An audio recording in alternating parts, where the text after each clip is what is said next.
ദൈവത്തിന് സ്തോത്രം ചെയ്യുന്നു. മനോഹരമായ ഒരു സന്ധ്യാസമയം കൂടെ ദൈവവചനത്തിന് മുമ്പാകെ നമുക്ക് പ്രകാരം ഒന്നിച്ചായിരിക്കാൻ ദൈവം എനിക്ക് നിങ്ങൾക്കും നൽകിയ മനോഹരമായ സമയത്തിനായി ഞാൻ ദൈവത്തിന് സ്തോത്രം ചെയ്യുന്നു. മാറ്റമില്ലാത്ത ദൈവത്തിൻ്റെ വചനത്തിന് മുമ്പാകെ കടന്നു വരുവാൻ നമുക്ക് ലഭിക്കുന്ന അവസരങ്ങൾ ജീവിതത്തിലെ ഭാഗ്യകരമായ നിമിഷങ്ങളായി ഞാൻ കരുതുന്നു. ഇന്ന് സന്ധ്യാസമയം ദൈവസന്നിധിയിലായിരിക്കുന്ന നിങ്ങളെ എല്ലാവരെയും കർത്താവായ യേശുക്രിസ്തുവിന്റെ നാമത്തിൽ ഞാൻ വന്ദനം ചൊല്ലുന്നു. അതുപോലെ തന്നെ ഇത് ഓൺലൈനിൽ പിന്നീട് അവരവരുടെ സമയത്ത് ശ്രദ്ധിക്കുന്ന മാന്യ സഹോദരങ്ങളെ ഓർത്തും ഞാൻ ദൈവത്തിന് സ്തോത്രം ചെയ്യുന്നു. യോഹന്നാന് കർത്താവായ യേശുക്രിസ്തു ദൂതൻ മുഖേന കാണിച്ചു കൊടുത്ത വെളിപ്പാടിനോടുള്ള ബന്ധത്തിൽ അതിൻ്റെ ഒരു പ്രധാന പോയിന്റിലാണ് കഴിഞ്ഞ ക്ലാസ് നമ്മൾ അവസാനിപ്പിച്ചത്. കർത്തൃ ദിവസത്തിൽ ഞാൻ ആത്മവിവശനായി എന്ന് പറഞ്ഞ് നിർത്തിയ ഭാഗമായിരുന്നു കഴിഞ്ഞ ആഴ്ചയിൽ നമ്മുടെ ക്ലാസ് അവസാനിച്ചത്. കർത്തൃ ദിവസത്തെ സംബന്ധിച്ചിടത്തോളം ഉള്ള ധാരണകൾ അല്ലെങ്കിൽ അതിനെക്കുറിച്ചുള്ള അഭിപ്രായങ്ങൾ കഴിഞ്ഞ ആഴ്ചയിൽ ഞാൻ പറയുകയുണ്ടായി. കർത്താവിൻ്റെ ദിവസം എന്നുള്ള നിലയിൽ വ്യത്യസ്തങ്ങളായ അഭിപ്രായങ്ങൾ ആ ദിവസത്തോടുള്ള ബന്ധത്തിലുണ്ട്. എന്നാലും പൊതുവെ ബുദ്ധിമുട്ടില്ലാതെ അംഗീകരിക്കുവാൻ കഴിയുന്നതോ ഞായറാഴ്ച അല്ലെങ്കിൽ പുനരുത്ഥാനത്തിൻ്റെ ദിവസം എന്നുള്ള നിലയിലാണ്. കാരണം അതൊരു തെളിവുണ്ട്. അപ്പോസ്തല പ്രവൃത്തിയിൽ തന്നെ നാം ഒരു വാക്യം പ്രകാരം കാണുന്നുണ്ടോ, ആഴ്ചവട്ടത്തിൻ്റെ 1-ാം നാൾ അവർ അപ്പം നുറുക്കുവാൻ കൂടി വന്നപ്പോൾ. അത് നിശ്ചയമായും ശബത്ത് ദിവസം അല്ല എന്നുള്ളത് സത്യമാണ്. കാരണം ശബത്തിൽ പൗലൂസും ഇതര ശിഷ്യന്മാരും ദൈവാലയത്തിൽ പോകുന്നതും അവരോട് സംസാരിക്കുന്നതും ആ നിലയിൽ തന്നെ ശബത്ത് നാളിൽ എന്ന് പറഞ്ഞതിനെ രേഖപ്പെടുത്തിയിട്ടുണ്ട്. അപ്പോൾ ആഴ്ചവട്ടത്തിൻ്റെ 1-ാം നാളിൽ അപ്പം നുറുക്കുവാൻ കൂടി വന്നപ്പോൾ കർത്താവായ യേശുക്രിസ്തുവിൻ്റെ സ്വർഗാരോഹണത്തിന് ശേഷം ദൈവ ആത്മാവിനാൽ പരിശുദ്ധാത്മാവിനാൽ സഭ ഭൂമിയിൽ പണിയപ്പെടുവാനതോടുകൂടി ഞായറാഴ്ചയ്ക്ക് പ്രത്യേകമായ പ്രാധാന്യം ലഭിച്ചു എന്നുള്ളതാണ്.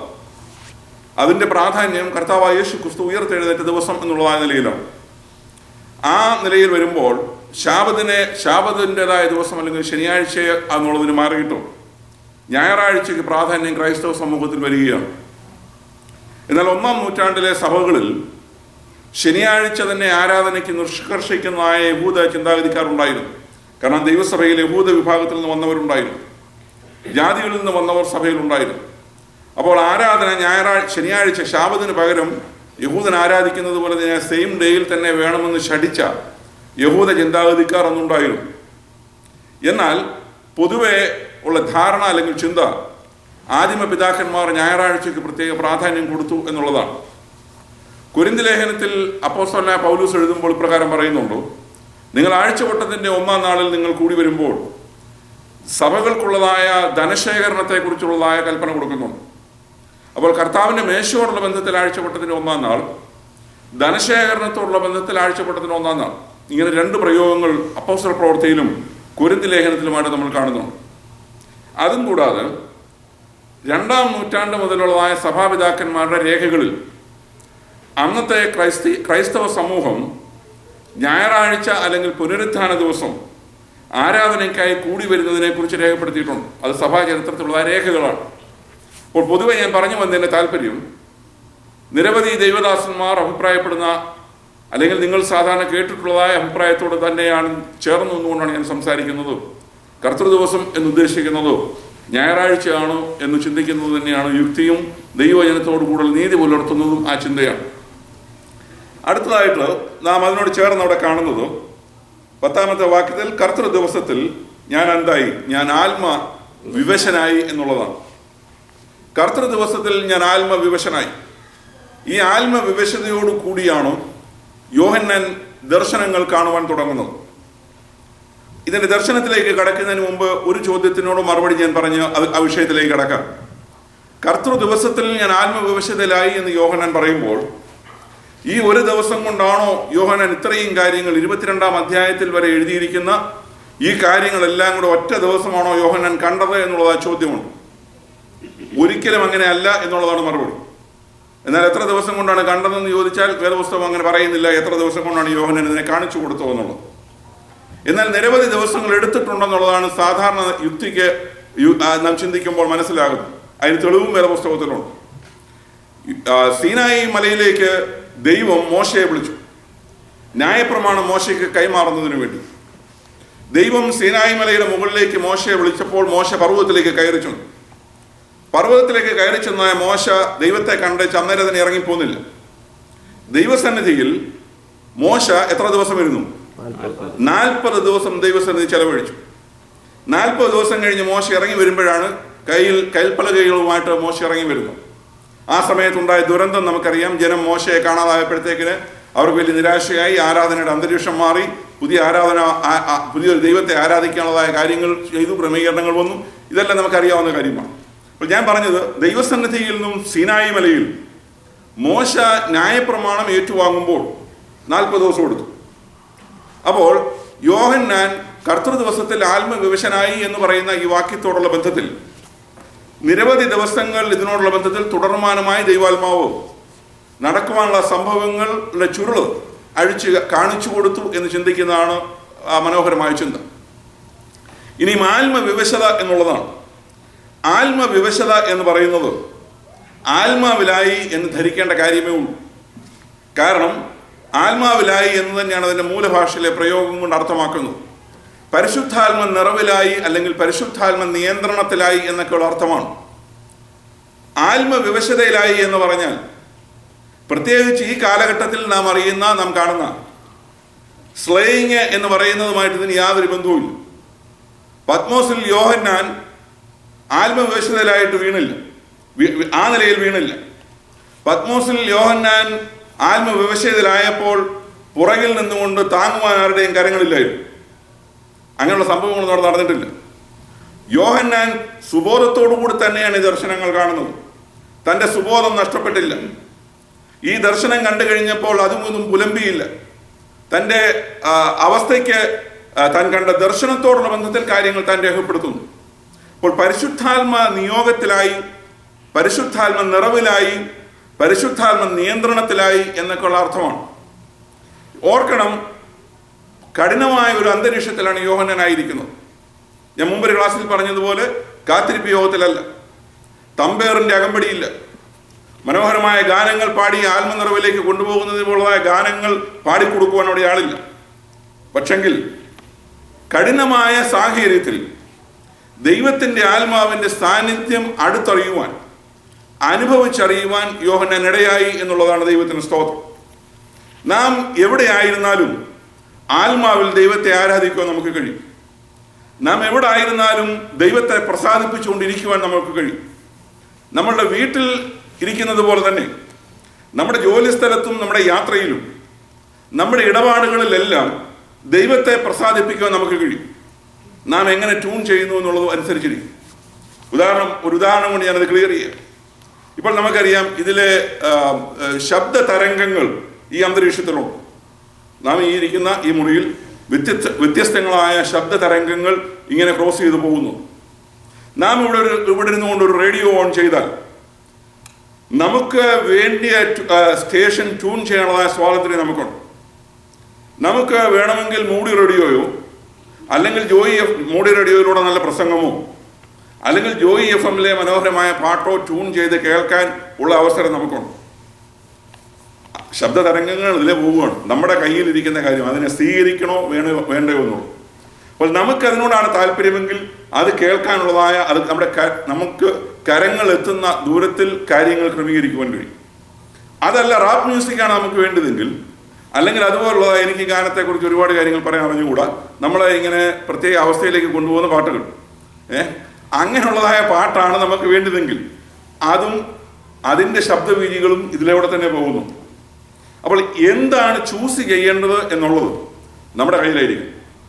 നമ്മുടെ ടെലിവിഷനെ കുറിച്ച് പറഞ്ഞാലും നമ്മുടെ കയ്യിൽ റിമോട്ട് ഇരിപ്പുണ്ട്, അല്ലെങ്കിൽ റിമോട്ട് ഇല്ലാഞ്ഞ കാലത്ത് ഓൺ ഓഫ് സ്വിച്ച് നേരിട്ട് പോയി ഞെക്കണമായിരുന്നു. ഇപ്പോൾ റിമോട്ട് വെച്ചുകൊണ്ട് നാം കാര്യങ്ങൾ ചെയ്യും. ഈ റിമോട്ടിൽ നമുക്ക് നിയന്ത്രിക്കാൻ കഴിയുന്ന കാര്യങ്ങൾ, നമുക്ക് ഏത് ചാനൽ, അതിൽ എല്ലാ വിധത്തിലുള്ള ചാനലുകൾ അതിനകത്തുണ്ട്. അത് കാര്യങ്ങളുടെ കണക്ഷൻ അവിടെ ഉണ്ട്. പക്ഷെങ്കിൽ നിങ്ങളുടെ ഏറ്റവും മോശമായതുണ്ടെന്നല്ല ഞാൻ പറഞ്ഞാൽ, അതിന് പ്രത്യേകം എടുക്കേണ്ടതാണ്. എന്നാൽ നമുക്ക് ആവശ്യമുള്ള സാധാരണ ഒരു പാക്കേജിൽ വരുന്ന ഒത്തിരി കാര്യങ്ങൾ പോലും നമുക്ക് ആവശ്യമുള്ളതല്ല. എന്നാൽ അത് ചൂസ് ചെയ്യുന്നത് നമ്മളാണ്. എന്ത് കാണണം, എന്ത് കാണേണ്ട എന്ന് തീരുമാനിക്കുന്നത് നമ്മളാണ്. ഞാൻ പറഞ്ഞതിന് താല്പര്യം, ഒരു ദൈവവേദനെ സംബന്ധിച്ചിടത്തോളം അവനായിരിക്കുന്ന ഇടങ്ങളിൽ, ഇടപെടുന്ന ഇടപാടുകളിൽ, ചെയ്യുന്ന കാര്യങ്ങളിൽ കർത്താവ് കാണുന്നുണ്ടോ, കർത്താവ് അറിയുന്നുണ്ടോ, ദൈവ സാന്നിധ്യം ഇവിടെ ഉണ്ടോ, പരിശുദ്ധാത്മാവിൻ്റെ മന്ദിരമാണ് ഞാൻ എന്നുള്ളതായ ചിന്ത നമ്മളെ ഭരിക്കുന്നു എങ്കിൽ പല കാര്യങ്ങളിൽ നിന്നും ഒഴിഞ്ഞിരിക്കുവാൻ നമ്മൾക്കിടയാകും എന്ന് നാം ഓർക്കണം. അപ്പോൾ പത്മോസ് എന്ന് പറയുന്ന സ്ഥലം ദൈവാത്മാവിന് പ്രവർത്തിപ്പാൻ ഒരു ബുദ്ധിമുട്ടുള്ള സ്ഥലമല്ല പത്മോസ്. അവിടുത്തെ അനേകനാണ്. ആകെ നോക്കിയാൽ, ഞാൻ ആരംഭത്തിലെ ക്ലാസ്സിൽ പറഞ്ഞതുപോലെ, ഉയരത്തിലേക്ക് നോക്കിയാൽ കഴുകൻ വട്ടമിട്ട് പറക്കുന്നത് കാണുവാൻ കഴിയും. ചുറ്റുപാടുകളിലേക്ക് നോക്കിയാൽ കുറ്റകൃത്യം ചെയ്ത് നാട് കടത്തപ്പെട്ടതായ തടവുകാരെ അവിടെ കാണുവാൻ കഴിയും. അല്ലെങ്കിൽ അല്പം കൂടെ നോക്കിയാൽ കാണാൻ കഴിയുന്ന അസ്ഥിപഞ്ജരങ്ങൾ അവിടെ കാണുവാൻ കഴിയും. ഇവിടെ വെച്ച് മരിച്ച അവസാനിച്ചതായ മനുഷ്യരുടെ അസ്ഥികൂനകൾ അവിടെയുണ്ട്. കഠിനമായ ജോലി ചെയ്യുന്ന ആളുകളെ അവിടെ കാണുവാൻ കഴിയും. ദൂരേക്ക് നോക്കിയാൽ മെഡിറ്ററേനിയൻ കടലിലെ തിരയടിക്കുന്ന പത്മോസ് ദ്വീപിലേക്ക് തിരയടിക്കുന്ന തിരയുടെ ശബ്ദം കേൾക്കുവാൻ കഴിയും. എന്നാൽ ഇതൊക്കെയാണ് മനുഷ്യ സഹജമായി അവിടെ ഉള്ളതെങ്കിൽ പോലും ആത്മാവിൻ്റെ പ്രവർത്തനത്തിന്, ആത്മനിയന്ത്രണത്തിന് യോഹന്നാൻ തന്നെ വിട്ടുകൊടുക്കുകയാണ്. അപ്പോൾ സൺഡേ, ഒരു കർത്താവിൻ്റെ ദിവസമാണിത്. കർത്തൃ ദിവസത്തിൽ ആത്മാവിൻ്റെ അധിവാസത്തിന് വേണ്ടി, ആത്മാവിൻ്റെ നിയന്ത്രണത്തിന് വേണ്ടി ആത്മാവിന് വിധേയപ്പെടുത്തി കൊടുത്ത് ഇരിക്കുന്ന യോഹന്നാൻ ആ അനുഭവത്തിലേക്ക് യോഹന്നാനെ നടത്തുകയാണ് തുടർന്ന്. ആ സാഹചര്യത്തിലാണ് മനോഹരമായ ദർശനം യോഹന്നാന്റെ മുമ്പിൽ തുറക്കുകയാണ്. നമുക്ക് ആ ഭാഗത്തേക്ക് നമുക്ക് വരാം. എന്താണ് ദർശനത്തിൽ കാണുന്നതെന്നുള്ളത്. നീ കാണുന്നത് ഒരു പുസ്തകത്തിൽ എഴുതി Ephesus, Smyrna, Pergamos, തുയഥൈര, Sardis, Philadelphia, ലവോദിക്ക എന്ന 7 സഭകൾക്കും അയക്കുക എന്നിങ്ങനെ കാഹളത്തിനൊത്ത ഒരു മഹാനാദം എൻ്റെ പുറകിൽ കേട്ടു. അപ്പോൾ ഓർക്കണം, ആത്മാവ് സംസാരിക്കുകയാണ്. ആത്മാവ് ഊഹാമോഹങ്ങളല്ല പറയുന്നു. ആത്മാവ് വ്യക്തമായി സംസാരിക്കുന്നതാണ്. ദൈവത്തിൻ്റെ ആത്മാവ് വ്യക്തമായി സംസാരിക്കുന്നതാണ്. ദൈവത്തിൻ്റെ ആത്മാവ് അർദ്ധ സത്യങ്ങളല്ല വിളിച്ചു പറയുന്നു, പകുതി സത്യങ്ങളല്ല ദൈവത്തിൻ്റെ ആത്മാവ് പറയുന്നു. ദൈവത്തിൻ്റെ ആത്മാവ് ഉള്ളതുപോലെ വിളിച്ചു പറയുന്നതാണ് ദൈവത്തിന് സ്തോത്രം. അപ്പോൾ യോഹന്നാന് ആത്മവിവശത ഉണ്ടായി കഴിഞ്ഞപ്പോൾ അവൻ ചെയ്യേണ്ട കാര്യങ്ങൾ ആത്മാവ് അവിടെ ഗൈഡ് ചെയ്ത് കൊടുക്കുകയാണ്. ഇന്നത് നീ ചെയ്യണം. ഒന്നാമത് തന്നെ പറഞ്ഞു, നീ കാണുന്നത് ഒരു പുസ്തകത്തിൽ എഴുതി. അപ്പോൾ കാണാൻ പോകുന്ന കാണിക്കുന്നതിന് മുമ്പ് തന്നെ പറയുകയാണ്, ആമുഖമായിട്ട് തന്നെ പറയാന്, യോഹന്നാനെ നീ കാണുന്നത് ഒരു പുസ്തകത്തിൽ എഴുതണം. പുസ്തകത്തിൽ എഴുതുക എന്നുള്ളത് 12 പ്രാവശ്യം ഈ വെളിപ്പാട് പുസ്തകത്തിലുണ്ട്. 12 പ്രാവശ്യം എഴുതുക വീണ്ടും എഴുതുക എന്ന് പറഞ്ഞിങ്ങനെ എഴുതുവാൻ പുഷ് ചെയ്യുന്നു. ഈ എഴുതുവാൻ ഒരു വാസ്തവത്തിൽ പുഷിങ് ആവശ്യമാണ്. കാരണം എഴുതുക എന്നുള്ളത് വളരെ വളരെ ബുദ്ധിമുട്ടുള്ളതായ കാര്യമാണ്. വളരെ ബുദ്ധിമുട്ടുള്ള കാര്യമാണ്. കാരണം നിങ്ങളോട് തന്നെ ചോദിച്ചു നോക്കി, എഴുതിയിട്ട് അത്ര നാളായത്. പണ്ട് നമ്മൾ ഈ ഫോണ് ഇത്രയൊന്നും ചിലവ് ഇത്ര കുറഞ്ഞു വരുന്നതിനൊക്കെ മുമ്പ് പണ്ട് വല്ലപ്പോഴൊക്കെ നമ്മൾ വിളിക്കുമായിരുന്നു. ഇപ്പോൾ നമുക്ക് മണിക്കൂറുകൾ വേണേലും നമുക്ക് ഇന്ത്യയിലേക്ക് വിളിക്കാനുള്ളതായ പാക്കേജും. ഞാൻ പറഞ്ഞതിന് താല്പര്യം, ഇന്ന് നാം നാട്ടിലുള്ളതായ നമ്മുടെ മാതാപിതാക്കൾക്കോ നമ്മുടെ സഹോദരങ്ങൾക്കോ ആർക്കും ഒരെഴുത്തും എഴുതാറില്ല.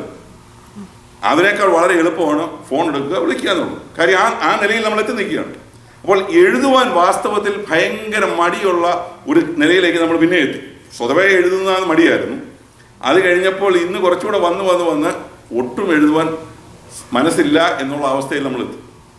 അപ്പോൾ ഓർക്കണം, എഴുതുക എന്നുള്ളതിൻ്റെ ശ്രേഷ്ഠത എന്ന് പറയുന്നത് വാമൊഴിയായിട്ടും വരമൊഴിയായിട്ടും ദൈവത്തിൻ്റെ വചനം പ്രചരിപ്പിക്കണം. നമുക്കറിയാം, ഇവിടെ കർത്താവിൻ്റെ ശിഷ്യന്മാർ 12 പേരെ തിരഞ്ഞെടുത്തതിൽ യൂദ ഒഴികെയുള്ള 11 പേരും നല്ല നിലയിൽ അവസാനിക്കുന്നതാണ് നമുക്കറിയാം. ഇസ്കരിയോത്ത യൂദ മാത്രം കിട്ടിയാന്ന് ചത്രമായിട്ട് നമുക്ക് കാണുവാൻ കഴിയും. എന്നാൽ ഇതര ശിഷ്യന്മാരിൽ എല്ലാവരും എഴുതിയില്ല.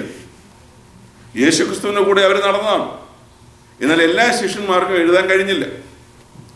അതിനുശേഷം അപ്പോസ്തലനായ പൗലൂസിന് എഴുതിയില്ലായിരുന്നെങ്കിൽ കർത്താവിങ്കൽ നിന്ന് പ്രാപിക്കുകയും നിങ്ങൾക്ക് ഏൽപ്പിച്ചു തരികയും ചെയ്യുന്നതെന്ന് പറഞ്ഞ് വാസ്തവത്തിൽ പൗലൂസ് എഴുതിയില്ലായിരുന്നെങ്കിൽ നമ്മുടെ ദൈവസഭയുടെ അവസ്ഥ എത്ര ശോചനീയമായി മാറിയത്, എത്ര ശുഷ്കമായി. കാരണം സഭയ്ക്കുള്ളതായ ഒരുപാട് കാര്യങ്ങൾ എഴുതി വെച്ചത് പൗലൂസാണ്. അവിടെ നിന്നൊക്കെ പോകട്ടെ, നമ്മുടെ സഭാതലത്തിലേക്ക് വരാം. നമ്മുടെ പെന്തക്കോസ്ത് വേർപാട് സഭകളുടെ ചരിത്രത്തിലേക്ക് വന്നാൽ ആദിമ സഭാപിതാക്കന്മാരിൽ വളരെ വചനത്തിൽ വളരെ പാണ്ഡിത്യമുള്ള ദൈവദാസന്മാർ നിരവധി ഉണ്ടായിരുന്നു.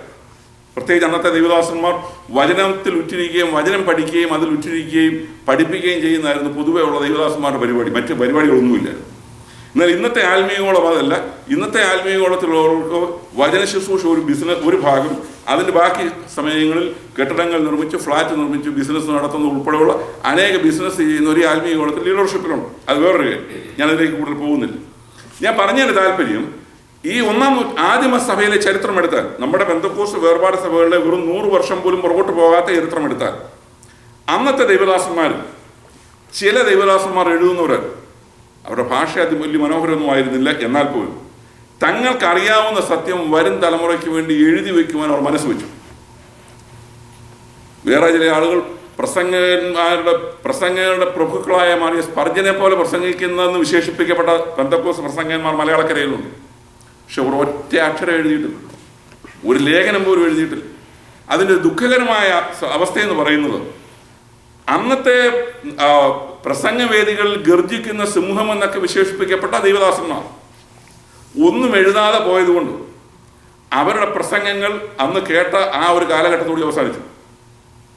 വളരെ ചുരുക്കം പ്രസംഗങ്ങൾ റെക്കോർഡ് ചെയ്ത് വെച്ചിട്ടുണ്ടെങ്കിൽ അത് മിച്ചവും, ബാക്കി തീർന്നു. ബാക്കി ആരുടെ കയ്യിൽ ഒന്നുമില്ല. എന്നാൽ അതേസമയം pastor T Oommen, pastor K Abraham, pastor P D Johnson, ഇങ്ങനെ അങ്ങോട്ട് നോക്കിയാൽ ബ്രദറൻ സഭയിലെ YSKL സാറ്, സൈമൺ സാറ്, ഇങ്ങനെ കുറച്ചാളുകൾ എന്തെങ്കിലും അവർക്കുണ്ടായിരുന്നത് വരും തലമുറയ്ക്ക് വേണ്ടി എഴുതി വെച്ചു. ഞാൻ പറഞ്ഞതിന് താല്പര്യം, ഇന്ന് വായനാശീലം കുറഞ്ഞു വരുന്നെങ്കിൽ പോലും ഈ ഗ്രന്ഥങ്ങൾ നിലനിൽക്കുന്നു.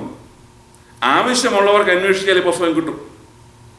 മറ്റുള്ളവർ അയ്യോ ആ ദൈവദാസന്റെ പ്രസംഗം ഒന്ന് കേൾക്കാൻ കഴിഞ്ഞിരുന്നെങ്കിൽ എന്ന് വിചാരിച്ചാൽ ചിലരുടെതൊക്കെ റെക്കോർഡ് ചെയ്ത് അല്പമൊക്കെ കിട്ടും എന്നല്ലാതെ അനേക പ്രസംഗങ്ങളും നമ്മൾക്കിന്ന് ലഭ്യമല്ല എന്നുള്ളതാണ് അവസ്ഥ. ഇതെന്തുകൊണ്ട് സംഭവിച്ചെന്ന് ചോദിച്ചാൽ അവരെഴുതിയില്ല എന്നുള്ളതാണ്. ശ്രമിച്ചിരുന്നെങ്കിൽ എഴുതാമായിരുന്നു, പക്ഷെ എഴുതിയില്ല. എഴുതെന്ന് പറയുന്നത് അതുപോലൊരു വിഷയമാണ്. ഇന്നത്തെ നമ്മുടെ സമൂഹത്തിലേക്ക് നോക്കിയാൽ നമ്മുടെ ലീഡർഷിപ്പിൽ തിയോളജിയിലൊക്കെ നല്ല ബിരുദമുള്ളതായ ദൈവദാസന്മാർ എന്ന പെന്തക്കോസ്ത് സഭകളുടെ ലീഡർഷിപ്പിലുണ്ട്. പക്ഷെ അവർ ഒറ്റ പുസ്തകം പോലും എഴുതാൻ ഇവരെ കൊണ്ട് പറ്റുന്നില്ല. കാരണം ഇവർക്ക് നേരെയില്ല എന്നത് പറഞ്ഞ് ആ ഭാഗം വിടുകയാണ്. എന്നാൽ യോഹന്നാനെ ദൈവത്തിൻ്റെ ആത്മാവ് 12 പ്രാവശ്യം, അതുകൊണ്ടാണ് ഞാൻ പറഞ്ഞതല്ലേ, എഴുത്തൊരു പ്രയാസമുള്ള കാര്യമാകൊണ്ടാണ് കൂടെ നിന്നുകൊണ്ട് ദൂതം പറഞ്ഞു കൊടുത്തു, എഴുത് എന്ന് പറഞ്ഞു, ഇതെഴുത് എന്ന് പറയുകയാണ്. അപ്പോൾ ഇവിടെ ആദ്യമായിട്ട് നാം കാണുകയാണ്, ദർശനം അങ്ങോട്ട് തുറന്നു കൊടുക്കുന്നതിന് മുമ്പ്, അല്ലെങ്കിൽ വെളിപ്പാട് അല്ലെങ്കിൽ മറ നീക്കി കാണിക്കുന്നതിന് മുമ്പ് പറയുകയാണ്, നീ കാണുന്ന കാര്യങ്ങൾ നീ എന്ത് ചെയ്യണം, നീ എഴുതി വയ്ക്കണം. അടുത്തായിട്ട് പറയുന്നത്, നീ ഒരു പുസ്തകത്തിൽ എഴുതി Ephesus, Smyrna, Pergamos, തുയഥൈര, Sardis, Philadelphia, ലവോദിക്ക എന്ന 7 സഭകൾക്ക്. നമ്മൾ ആ സഭകളെ എണ്ണേണ്ട കാര്യമില്ല, അവിടെ എണ്ണം പറഞ്ഞിട്ടുണ്ട്. നമ്മൾ എഫേസോസ് മുതൽ എണ്ണേണ്ട കാര്യമില്ല, ലവോദിക്ക വരെ ടോട്ടൽ ഇത്ര ഉണ്ടെന്ന് തന്നെ ഇവിടെ പറഞ്ഞിട്ടുണ്ട്. നാം വെളിപ്പാട് പുസ്തകം പഠിക്കുമ്പോൾ ഈ പ്രത്യേകിച്ച് ചാർട്ടിനോടുള്ള ബന്ധത്തിൽ നാം ആദ്യമായിട്ട് വരുന്ന ഒരു ഭാഗമാണ് ഇതിൽ ഈ പറയപ്പെട്ട 7 സഭകൾ എന്ന് പറയുന്നത് ഇവിടെയാണ്. ഈ 7 സഭകൾ എന്ന് പറയുന്നത് ആസിയയിലെ 7 സഭകളാണ്. ആസിയയിലെ 7 സഭകൾ. ആസിയ എന്ന് പറയുന്നത് ഇന്നത്തെ ടർക്കി എന്ന് പറയുന്ന ഭാഗമാണ്. ഇന്നത്തെ ടർക്കിയുടെ മുഴുവൻ ഭാഗവുമല്ല, ഇന്നത്തെ ടർക്കിയുടെ ഒരു 75 മൈൽ വിസ്താരത്തിൽ കിടക്കുന്ന, വൃത്താകൃതിയിൽ കിടക്കുന്ന ഒരു ഭൂപ്രദേശമാണ് ഈ ആസിയയിലെ ഈ നമ്മൾ പഠിക്കാൻ പോകുന്ന ഈ ഭാഗങ്ങൾ എന്ന് പറയും. അല്ലാതെ ഹോൾ ടർക്കിയല്ല. ഇതിൽ ആസിയയിലെ 7 സഭകൾ എന്ന് പറയുന്നതിൽ നിങ്ങളൊരു കാര്യം ഓർക്കണം, ഇത് എഫേസോസ് സഭയാണെങ്കിൽ അങ്ങനെയാണ് തുടക്കം, അതിന്റെ റൂട്ട് അങ്ങനെയാണ്. ഇത് എഫേസോസ് സഭയാണ്, ഇത് ലവോദിക്ക സഭയാണ്. അപ്പോൾ ഇങ്ങനെ നമ്മൾ നോക്കിയാൽ എഫേസോസിൽ നേരെ ഇങ്ങോട്ട് ലവോദിക്കയിലേക്ക് വരാമല്ലോ എന്ന് പറഞ്ഞാൽ വരാൻ കുഴപ്പമൊന്നുമില്ല. പക്ഷെ റൂട്ട് അങ്ങനല്ല. ഇത് ആക്ച്വലി ഒരു പോസ്റ്റൽ റൂട്ടാണ്, തപാൽ റൂട്ടാണ്. പോസ്റ്റൽ ഡിപ്പാർട്ട്മെന്റ് ജോലി ചെയ്യുന്നത് നമുക്കിവിടെ ഉണ്ട്. നമുക്കറിയാം, ഈ ഫ്ലോറിഡയിലെ തന്നെ പോസ്റ്റൽ ഡിപ്പാർട്ട്മെന്റിൽ നമ്മൾ റോഡ് മറ്റ് സ്റ്റേറ്റുകളിലേക്കൊക്കെ പോകുമ്പോൾ കാണാം, ജാക്സൺ മിൽ എന്ന് എഴുതിയ ട്രക്കുകൾ ഒത്തിരി വരുന്നതാണ്. കാരണം ലേക്ക് ലാൻഡ് പോസ്റ്റ് ഓഫീസിലൊന്നും ഇല്ലാത്ത പ്രാധാന്യം ജാക്സൺ മില്ലിനുണ്ട്. JAX എന്ന ട്രക്കെ കാണാൻ കഴിയും. കാരണം ഈ ഫ്ലോറിഡ സ്റ്റേറ്റിലേക്ക് അനേക സ്റ്റേറ്റുകളിലെ മെയില് ഒന്നിച്ചുകൊണ്ട് ചാടിക്കുന്നത് ജാക്സൺ വില്ലിലാണ്. അതുകൊണ്ട് ആ സ്റ്റേഷനുള്ളതായ പ്രാധാന്യം അതാണ്. എന്ന് പറഞ്ഞതുപോലെ ആസിയ എന്ന് പറയുന്ന ഈ പ്രദേശത്തെ പ്രധാനപ്പെട്ട തപാൽ കേന്ദ്രങ്ങൾ അല്ലെങ്കിൽ പോസ്റ്റൽ റൂട്ടാണ് ഈ പറയപ്പെടുന്നത്. പോസ്റ്റൽ പട്ടണങ്ങളാണ് അന്നത്തെ തപാൽ സംവിധാനത്തിൽ. അപ്പോൾ ഇവിടെ ആസിയയിൽ ഞാൻ മുമ്പൊരു ക്ലാസ്സിൽ പറഞ്ഞതുപോലെ 7 സഭകളല്ല, 7-ൽ കൂടുതൽ സഭകളുണ്ട്. ആസിയയിലെ 7 സഭകൾ എന്ന് പറയുന്നതിൽ പ്രധാനപ്പെട്ട ഒരു സഭയാണ് കൊലോസ്യ സഭ. കൊലോസ്യ സഭ ഈ ലിസ്റ്റിൽ വരുന്നില്ല. ഹീറപ്പോലിസിൽ സഭയുണ്ടായിരുന്നു, അതിവിടെ വരുന്നില്ല. അപ്പോസ്തല പ്രവൃത്തിയിലെ കണക്കനുസരിച്ച് ത്രോവാസിൽ ഒരു സഭയുണ്ടായിരുന്നു, പൗലൂസോട് കൂട്ടായ്മ ആചരിച്ചായിട്ട് കാണുവാൻ കഴിയും. കുറഞ്ഞ പക്ഷം 10 സഭകളിലെങ്കിലും പേര് പറയുന്നു. പക്ഷെ ഇവിടെ 7 സഭകളുടെ കാര്യമേ പറയുന്നുള്ളൂ. ഈ 7 സഭകൾ എന്ന് പറയുന്നത് ഒരു ക്രമത്തിലാണ്. വാസ്തവത്തിൽ ഒരു സെമി സർക്കിളായിട്ടാണ് ഈ റൂട്ട് കിടക്കുന്നത്. എഫേസോസിൽ നിന്നും പുറപ്പെടുന്ന ഒരാൾ ഈ സഭ ഓരോന്ന് സന്ദർശിച്ച് അവസാനം, അല്ലെങ്കിൽ ഓരോ പട്ടണങ്ങൾ, ഇപ്പൊ നമ്മൾ സഭയോടുള്ള ബന്ധത്തിൽ ചിന്തിക്കുന്നു, ഇത് ഓരോ പട്ടണങ്ങളാണ്. എഫേസോസ് ഒരു പട്ടണമാണ്, ലവോദിക്ക ഒരു പട്ടണമാണ്, തുയഥൈര എന്ന് പറയുന്ന ഒരു പട്ടണമാണ്, സ്മുർന എന്ന് പറയുന്ന മറ്റൊരു പട്ടണമാണ്, ഫിലഡൽഫിയ ഒരു പട്ടണമാണ്. ഈ പട്ടണങ്ങളിലെല്ലാം എന്തുണ്ട്? സഭകളുണ്ട് എന്നുള്ളതാണ്. അപ്പോൾ എഫേസോസിൽ നിന്നും പുറപ്പെടുന്നയാൾ അടുത്ത സഭ ഏതാ? സ്മുർന കഴിഞ്ഞാൽ പെർഗമോസ്, അത് കഴിഞ്ഞാൽ തുയഥൈര, പിന്നെ സർദീസ്, പിന്നെ ഫിലദൽഫിയ, പിന്നെ ലവോദിക്ക. ഇങ്ങനെ ഒരു സെമി സർക്കിളിലാണ് ഈ സഭകൾ കിടക്കുന്നത്. അപ്പോൾ ആ ക്രമത്തിലാണ്, അതായത് ഇവിടുന്ന് യാത്ര ആരംഭിക്കുന്ന, അല്ലാതെ വേറെ യാതൊരു കാര്യവും സഭയുടെ ലിസ്റ്റിന്റെ കാര്യത്തിലില്ല. ഒന്നാമത് ഇവിടെ എഫേസോസ് സഭയെ കുറിച്ച് പറഞ്ഞു. കാരണം മിലേത്തോസ് എന്ന് പറയുന്നത്, നിങ്ങൾ പൗലൂസിന്റെ ആ മിഷണറി യാത്രയുടെ ആ ചാർട്ട്, നിങ്ങൾ ബൈബിളിലുള്ള ചാർട്ട് നോക്കിയാൽ, പൗലൂസിന്റെ മിഷണറി യാത്രകളുടെ ചാർട്ട് നോക്കിയാൽ മിലേത്തോസ് എന്ന് പറയുന്ന ഒരു തുറമുഖ പട്ടണം കാണുവാൻ കഴിയും. മിലേത്തോസിൽ ചെന്നിറങ്ങിക്കഴിഞ്ഞാൽ അതിനോട് അടുത്ത് കിടക്കുന്ന സ്ഥലം എന്ന് പറയുന്നത് എഫേസോസ് ആണ്. നിങ്ങൾ ഈ പറയുന്ന എല്ലാ സ്ഥലങ്ങളും ആ പൗലൂസിന്റെ മിഷണറി യാത്രയിലുണ്ട്. അപ്പോൾ മിലേത്തോസിൽ ചെന്നിറങ്ങിയാൽ ആദ്യം വിസിറ്റ് ചെയ്യാൻ പറ്റുന്ന, അല്ലെങ്കിൽ ആദ്യം ചെന്നു ചേരുവാൻ കഴിയുന്ന സ്ഥലം എന്ന് പറയുന്നത് എഫേസോസ് പട്ടണമാണ്. അപ്പോൾ എഫേസോസ് കഴിഞ്ഞാൽ അടുത്ത സഭ ഇങ്ങനെ, അല്ലെങ്കിൽ അടുത്ത പട്ടണം ഇങ്ങനെ കിടക്കുകയാണ്. അപ്പോൾ ഇങ്ങനെ സെമി സർക്കിളിൽ ഇങ്ങനെ ഈ പട്ടണങ്ങൾ കിടക്കുകയാണ്. ഒരു 75 മൈൽ വിസ്തൃതിയിലുള്ള ആ ഭാഗത്താണ് ഈ സഭകൾ കിടക്കുന്നത്. ഈ സഭകൾക്കാണ് ഈ ദർശനത്തിൽ കാണുന്ന കാര്യങ്ങൾ എഴുതി ഈ സഭകൾക്ക് കൊടുക്കുവാനാണ് യോഹന്നാൻ എന്ത് ചെയ്യുന്നത്? ആത്മാവ് നിയോഗിക്കും. അപ്പോൾ ആത്മവിവശതയിലായ യോഹന്നാനോട് കൽപ്പിക്കുകയാണ്. ആരാ പറയുന്നത് നമുക്ക് അടുത്ത വാക്യത്തിൽ കാണാൻ കഴിയും. അപ്പോൾ ആത്മവിവശതയിലായ യോഹന്നാനോട് പറയുകയാണ്, നീ കാണുന്ന കാര്യങ്ങൾ ഒരു പുസ്തകത്തിൽ എഴുതി ആസിയയിലെ ഈ പേര് പറയപ്പെട്ടതായ സഭകൾക്ക് കൊടുക്കുക. ഞാൻ പറഞ്ഞാൽ ഈ 7 സഭകളും നമുക്കിനി പഠന വിഷയമാണ്. ഇത് കഴിയുമ്പോൾ ഓരോ സഭയെക്കുറിച്ച് നമുക്ക് പഠിക്കാനായിട്ടുണ്ട്. അപ്പോൾ ഈ 7 സഭകൾ എന്നുള്ള ഈ വിഷയത്തിൽ നാം നോക്കുമ്പോൾ ഈ 7 സഭകൾ 7 നിലവിളക്കുകൾ എന്നുള്ള അർത്ഥത്തിൽ കാണുവാൻ 7 നിലവിളക്കുകളാണ്. വലിയ വ്യാഖ്യാനം കൂടാതെ മനസ്സിലാക്കുന്ന കാര്യമാണ് നിലവിളക്ക്. 7 സഭകൾ 7 നിലവിളക്ക്. 1-ാം അധ്യായത്തിൽ തന്നെ അതിന്റെ വ്യാഖ്യാനം കൊടുത്തിട്ടുണ്ട്. 7 സഭകൾ എന്താണ്? 7 നിലവിളക്ക്. അപ്പോൾ ഓരോ വിളക്കിനും ഓരോ സഭയെ കാണിക്കുന്നതാണ്. അപ്പോൾ അതിന്റെ നടുവിൽ 7 നക്ഷത്രം വലങ്കയിൽ പിടിച്ചുകൊണ്ട്, അപ്പോൾ വലങ്കയിൽ 7 നക്ഷത്രങ്ങൾ പിടിച്ചുകൊണ്ട് ദൈവപുത്രൻ നിൽക്കുകയാണ് ഇതിന്റെ നടുവിൽ. അപ്പോൾ ഇതിന്റെ നടുവിൽ, ഈ സഭകളുടെ നടുവിൽ ദൈവപുത്രന്റെ ദർശനമാണ്. യേശുക്രിസ്തുവിന്റെ ദർശനം ഈ സഭകളുടെ നടുവിൽ. അപ്പോൾ നമ്മൾ ഓർക്കണം, ദൈവസഭയുടെ നടുവിൽ കർത്താവ് തന്നെ ഇപ്രകാരം പറഞ്ഞു, എൻ്റെ നാമത്തിൽ 2-3 പേർ കൂടി വരുന്നിടത്ത് ഞാൻ അവരുടെ നടുവിൽ ഞാനുണ്ട്.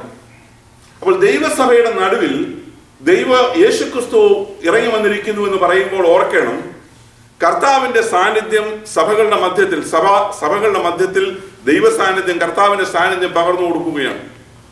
ഞാൻ നിങ്ങളെ അനാഥരായി വിടുകയില്ല, ഞാൻ നിങ്ങളോട് കൂടെ ഉണ്ട് എന്ന് പറഞ്ഞ കർത്താവിന്റെ സാന്നിധ്യത്തിന്റെ പ്രകടമായ തെളിവാണ് ഇതിന്റെ നടുവിൽ കർത്താവിനെ നമ്മൾ കാണുന്നത്. ദൈവത്തിന് സ്തോത്രം. അപ്പോൾ ആസിയയിലെ 7 സഭകളുടെ നടുവിൽ ഉലാവുന്ന കർത്താവിനെയാണ് ദർശനത്തിൽ യോഹന്നാൻ കാണാൻ പോകുന്നത്. നമ്മൾ ഈ ഭാഗം പിന്നീട് നമുക്ക് പഠിക്കാനുള്ളതാണ്, ഡീറ്റെയിൽ ആയിട്ട് അവിടേക്ക് നമുക്ക് പിന്നീട് വരാം. ഞാൻ പറഞ്ഞല്ലോ, ഈ 7 സഭകൾ ഒരു സാമ്പിളായിട്ട് എടുക്കുകയാണ് നമ്മളോട് സംസാരിക്കാൻ. കാരണം 7 സഭയിലുള്ളതായ കുഴപ്പങ്ങൾ, ഒന്നാം നൂറ്റാണ്ടിലുള്ള കുഴപ്പങ്ങൾ ഇന്നും തുടരുകയാണ്. ഇന്നും അതെല്ലാം തന്നെ ഉണ്ട്. ഒന്നാം നൂറ്റാണ്ടിൽ അലസരായ വിശ്വാസികളുടെ സഭകളുണ്ടായിരുന്നു, അല്ലെങ്കിൽ സമ്പന്നത അനുഭവിക്കുന്ന, സമ്പന്നത ഭാവിക്കുന്ന സഭകളുണ്ടായിരുന്നു. ഇന്നും അതുണ്ട്. എന്നാൽ ഇന്നും തീയുടെ അനുഭവത്തിൽ കൂടെ പോകുന്ന സഭകൾ ഭൂമിയിലുണ്ട്. അധികാരികളെ ഭയപ്പെട്ടിരുന്ന് ആരാധിക്കുന്ന സ്ഥലങ്ങൾ ഇന്ന് ഭൂമിയിലുണ്ട്.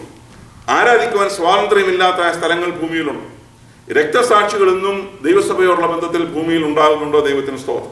അപ്പോൾ ഇങ്ങനെയുള്ളതായ ഒരു ചിത്രം ആണ് നാം വെളിപ്പാട് പുസ്തകത്തിന് ഈ ഭാഗത്ത് നാം കാണുന്നത്. അപ്പോൾ ആസിയയിലെ 7 സഭകൾ എന്ന് പറയുന്നത് യോഹന്നാനെ ദർശനത്തിലൂടെ കാണിച്ചിട്ട് യോഹന്നാനോട് പറയുന്നത്, നീ ഈ കാണുന്ന കാര്യങ്ങൾ ഈ 7 സഭകൾക്കും എഴുതി കൊടുക്കണം എന്നുള്ളതാണ്. എന്നിട്ട് എഴുതി അയക്കുക, 7 സഭകൾക്കും അയക്കുക എന്നിങ്ങനെ കാഹളത്തിനൊത്ത ഒരു മഹാനാദം എൻ്റെ പുറകിൽ കേട്ടു. അപ്പോൾ ഓർക്കണം, യോഹന്നാൻ ഇപ്പോൾ എന്തേ ഒന്നും കണ്ടില്ല, ഒരു ശബ്ദം കേട്ടതേ ഉള്ളൂ. താൻ നിൽക്കുന്നതിൻ്റെ പുറകിൽ കാഹളത്തിനൊത്ത ഒരു മഹാനാദം എൻ്റെ പുറകിൽ കേട്ടു. കാഹളത്തിൻ്റെ ശബ്ദം എന്ന് പറയുന്നത് വേദപുസ്തകത്തിൽ വളരെ പ്രാധാന്യമുള്ളതാണ്. കാഹളത്തിൻ്റെ ശബ്ദം ദൈവ സാന്നിധ്യത്തോടുള്ള ബന്ധത്തിൽ, ദൈവത്തിൻ്റെ സംസർഗത്തോടുള്ള ബന്ധത്തിൽ, ദൈവം ഇടപെടുന്ന വിഷയങ്ങളിൽ കാഹളത്തിനൊരു പ്രാധാന്യമുണ്ട്. പഴയ നിയമം നാം പഠിക്കുമ്പോൾ കാഹളം വെള്ളി കൊണ്ട് 2 കാഹളങ്ങൾ ഉണ്ടാക്കി വെക്കണം എന്ന് പറഞ്ഞിട്ടുണ്ട്. അതെന്തിനാണെന്ന് പ്രത്യേകം പറഞ്ഞിട്ടുണ്ട്. അത് ജനത്തെ ഉത്സവം നടക്കുമ്പോൾ, പെരുന്നാളുകൾ നടക്കുമ്പോൾ, പ്രത്യേക അവസരങ്ങൾ അറിയിക്കുവാൻ വേണ്ടി ഊതണം. അല്ല, യുദ്ധം വരുന്നെങ്കിൽ അന്നേരവും കാഹളം നീട്ടി ഊതണം എന്നുള്ളതാണ്. അപ്പോൾ ഇസ്രായേലിന് കാഹളങ്ങൾ കൊടുത്തേച്ച് കാഹളങ്ങൾ ഊതേണ്ടതിനെ കുറിച്ച് പ്രത്യേകമായ കൽപ്പനയും കൊടുത്തിരുന്നു. കാഹളത്തിന്റെ ശബ്ദം കേൾക്കുമ്പോൾ ഇസ്രായേലിന് അറിയാം ഇത് ഇന്നതാണ് എന്നുള്ളത്. ശബ്ദം കേൾക്കുമ്പോൾ അറിയാം. പ്രത്യേകിച്ച് നമ്മൾ ഈ രാജ്യത്ത് കാണുന്നില്ലെങ്കിലും നമ്മുടെ നാട്ടിൽ നമുക്കറിയാം, പള്ളികളിൽ മണിയുണ്ട്. ആണ് നമ്മൾ പള്ളിമണി എന്ന് വിളിക്കുന്നത്. പള്ളിമണി എന്നും സന്ധ്യാസമയത്ത് അടിക്കുന്ന ജോലി കപ്പിയാരുടെ ജോലിയാണ്, അല്ലെങ്കിൽ അതിനുവേണ്ടി ചുമതലപ്പെടുത്തിയിരിക്കുന്നതാണ്. അത് പ്രാർത്ഥനയുടെ സമയമായിട്ടാണ്, സന്ധ്യാപ്രാർത്ഥനയുടെ ഒരു വാണിംഗ് കൊടുക്കുന്നത് പോലെയാണ്. ഞാൻ പറഞ്ഞു വന്നതിന് താല്പര്യം, ഈ സന്ധ്യയ്ക്ക് ഈ അടിക്കുന്ന മണി കേട്ടാൽ സമീപവാസികൾ, ആ പള്ളിയിൽ പോകാത്ത ആൾക്കാർക്ക് മനസ്സിലാകും ആ പള്ളിമണി ഇന്നതിനു വേണ്ടിയുള്ളതാണ്. എന്നാൽ പള്ളിയിൽ കൂട്ടമണി അടിക്കുന്ന ഒരു പരിപാടിയുണ്ട്. പള്ളിയിൽ കൂട്ടമണി അടിക്കുക എന്ന് പറഞ്ഞു കഴിഞ്ഞാൽ അതെന്തുവാണ്? അപകടം സംഭവിച്ചിരിക്കുന്നു, അല്ലെങ്കിൽ കള്ളൻ കയറിയിരിക്കുന്നു, എന്തെങ്കിലും ഗുരുതരമായ അവസ്ഥ ഉണ്ടായി പള്ളിയോട് ബന്ധപ്പെട്ട ആളുകൾ ഓടി വരണം എന്നുള്ള സിഗ്നലാണ് അത് കൊടുക്കുന്നത്. അടുത്തത്, ശവസംസ്കാരത്തോടുള്ള ബന്ധത്തിൽ നമ്മൾ ഈ ഡെഡ് ബോഡിയുമായിട്ട് പള്ളിയിലേക്ക് ചെല്ലുന്ന സമയത്ത് വേറൊരു ശബ്ദത്തിൽ മണിയടിക്കും. അതിനെ ദുഃഖമണി എന്നാണ് വിളിക്കുന്നത്. കാരണം അത് ശവമടക്കത്തിൻ്റെ മണിയാണ്. ശബ്ദം വേറൊരു വിധത്തിലാണ്. ഞാൻ പറഞ്ഞതിന് താല്പര്യം, ഇസ്രായേലിലെ നടന്ന കാര്യങ്ങൾ നമുക്കും പരിചിതമുണ്ടെന്ന് പറയാൻ വേണ്ടി ഉദാഹരണം പറഞ്ഞതാണ്. അപ്പോൾ ഈ ശബ്ദം കേൾക്കുമ്പോൾ അറിയാം ഇന്നതാണ് സംഭവിക്കാൻ പോകുന്നത്. നമ്മുടെ ആത്മീയ ഗോളത്തിലും ഇതിന് താതാത്മ്യമുള്ളതായ ശബ്ദങ്ങളുണ്ട്. നമുക്കറിയാം, നിങ്ങളെ ശ്രദ്ധിച്ചു നോക്കൂ, റെക്കോർഡ് ചെയ്യുന്നുണ്ടെന്ന് എനിക്കറിയാം. ശ്രദ്ധിച്ചു നോക്കണം, ആത്മീയ ഗോളത്തിൽ പ്രസംഗങ്ങൾ നടക്കുമ്പോൾ ഈ ദൈവദാസന്മാർ പ്രസംഗിക്കുന്ന സമയത്ത് പ്രസംഗം സന്തോഷിക്കുന്നതിനോടുള്ള ബന്ധത്തിൽ, ദൈവവചനം നന്നായി സംസാരിക്കാനുള്ള ബന്ധത്തിൽ നമ്മൾ സ്തോത്രം, ഹല്ലേലൂയ, ആമേൻ പറയാറുണ്ട്. എന്നാൽ കൊടുത്തിരിക്കുന്ന സമയം കഴിഞ്ഞും പോകുമ്പോൾ പുറകിലിരുന്നു കൊണ്ട്, അല്ലെങ്കിൽ ഈ സഭ ലീഡ് ചെയ്യുന്ന ദൈവദാസൻ ആമേൻ ആമേൻ സ്തോത്രം സ്തോത്രം എന്ന് പറയുന്നത് നിർത്തിക്കും എന്നുള്ള വാണിംഗാണ്. ഇത് സത്യമാണ്. നമ്മുടെ ഇടയിൽ സാധാരണ നടന്നു വരുന്ന ഒരു കാര്യമായിരുന്നു. എന്നിട്ട് നിർത്താത്തവരെ പിന്നെ മറ്റു പല മാർഗത്തിലൂടെയൊക്കെ പ്രസംഗങ്ങൾ നിർത്തിക്കുന്നത് നമുക്ക് കാണാൻ കഴിയും. മറ്റൊന്ന്, എൻ്റെ ചെറുപ്പത്തിലെ ഓർമ്മയിലുണ്ട്, നമ്മുടെ ഈ അന്നൊക്കെ ആരാധന സഭായോഗം തുടങ്ങാൻ പോകുന്നതിന് മുമ്പ്, ആദ്യമേ സൺഡേ സ്കൂളാണ്, സൺഡേ സ്കൂൾ അങ്ങോട്ട് കഴിഞ്ഞ് സഭായോഗം തുടങ്ങുന്നതിന് മുമ്പ് ഡ്രം എടുത്ത് ഒരു 2-3 അടിയുണ്ട്. അത് കേട്ടാൽ അതിനർത്ഥം സഭായോഗം ഉടനെ തുടങ്ങുന്നു എന്നുള്ളതാണ്. ഞാൻ പറഞ്ഞതിൻ്റെ താല്പര്യം ഇതൊന്നുമല്ലേ, ഇത്രയേ ഉള്ളൂ. കാഹളത്തിനൊത്ത മഹാനാദം കേട്ടു. കാഹളത്തിൻ്റെ ശബ്ദം എന്ന് പറയുന്നത്, നാം ഈ വെളിപ്പാട് പുസ്തകം ഇനി അങ്ങോട്ട് പഠിക്കുമ്പോൾ ശബ്ദത്തെക്കുറിച്ച് പല പ്രയോഗങ്ങൾ വെളിപ്പാടിൽ കാണാൻ കഴിയും.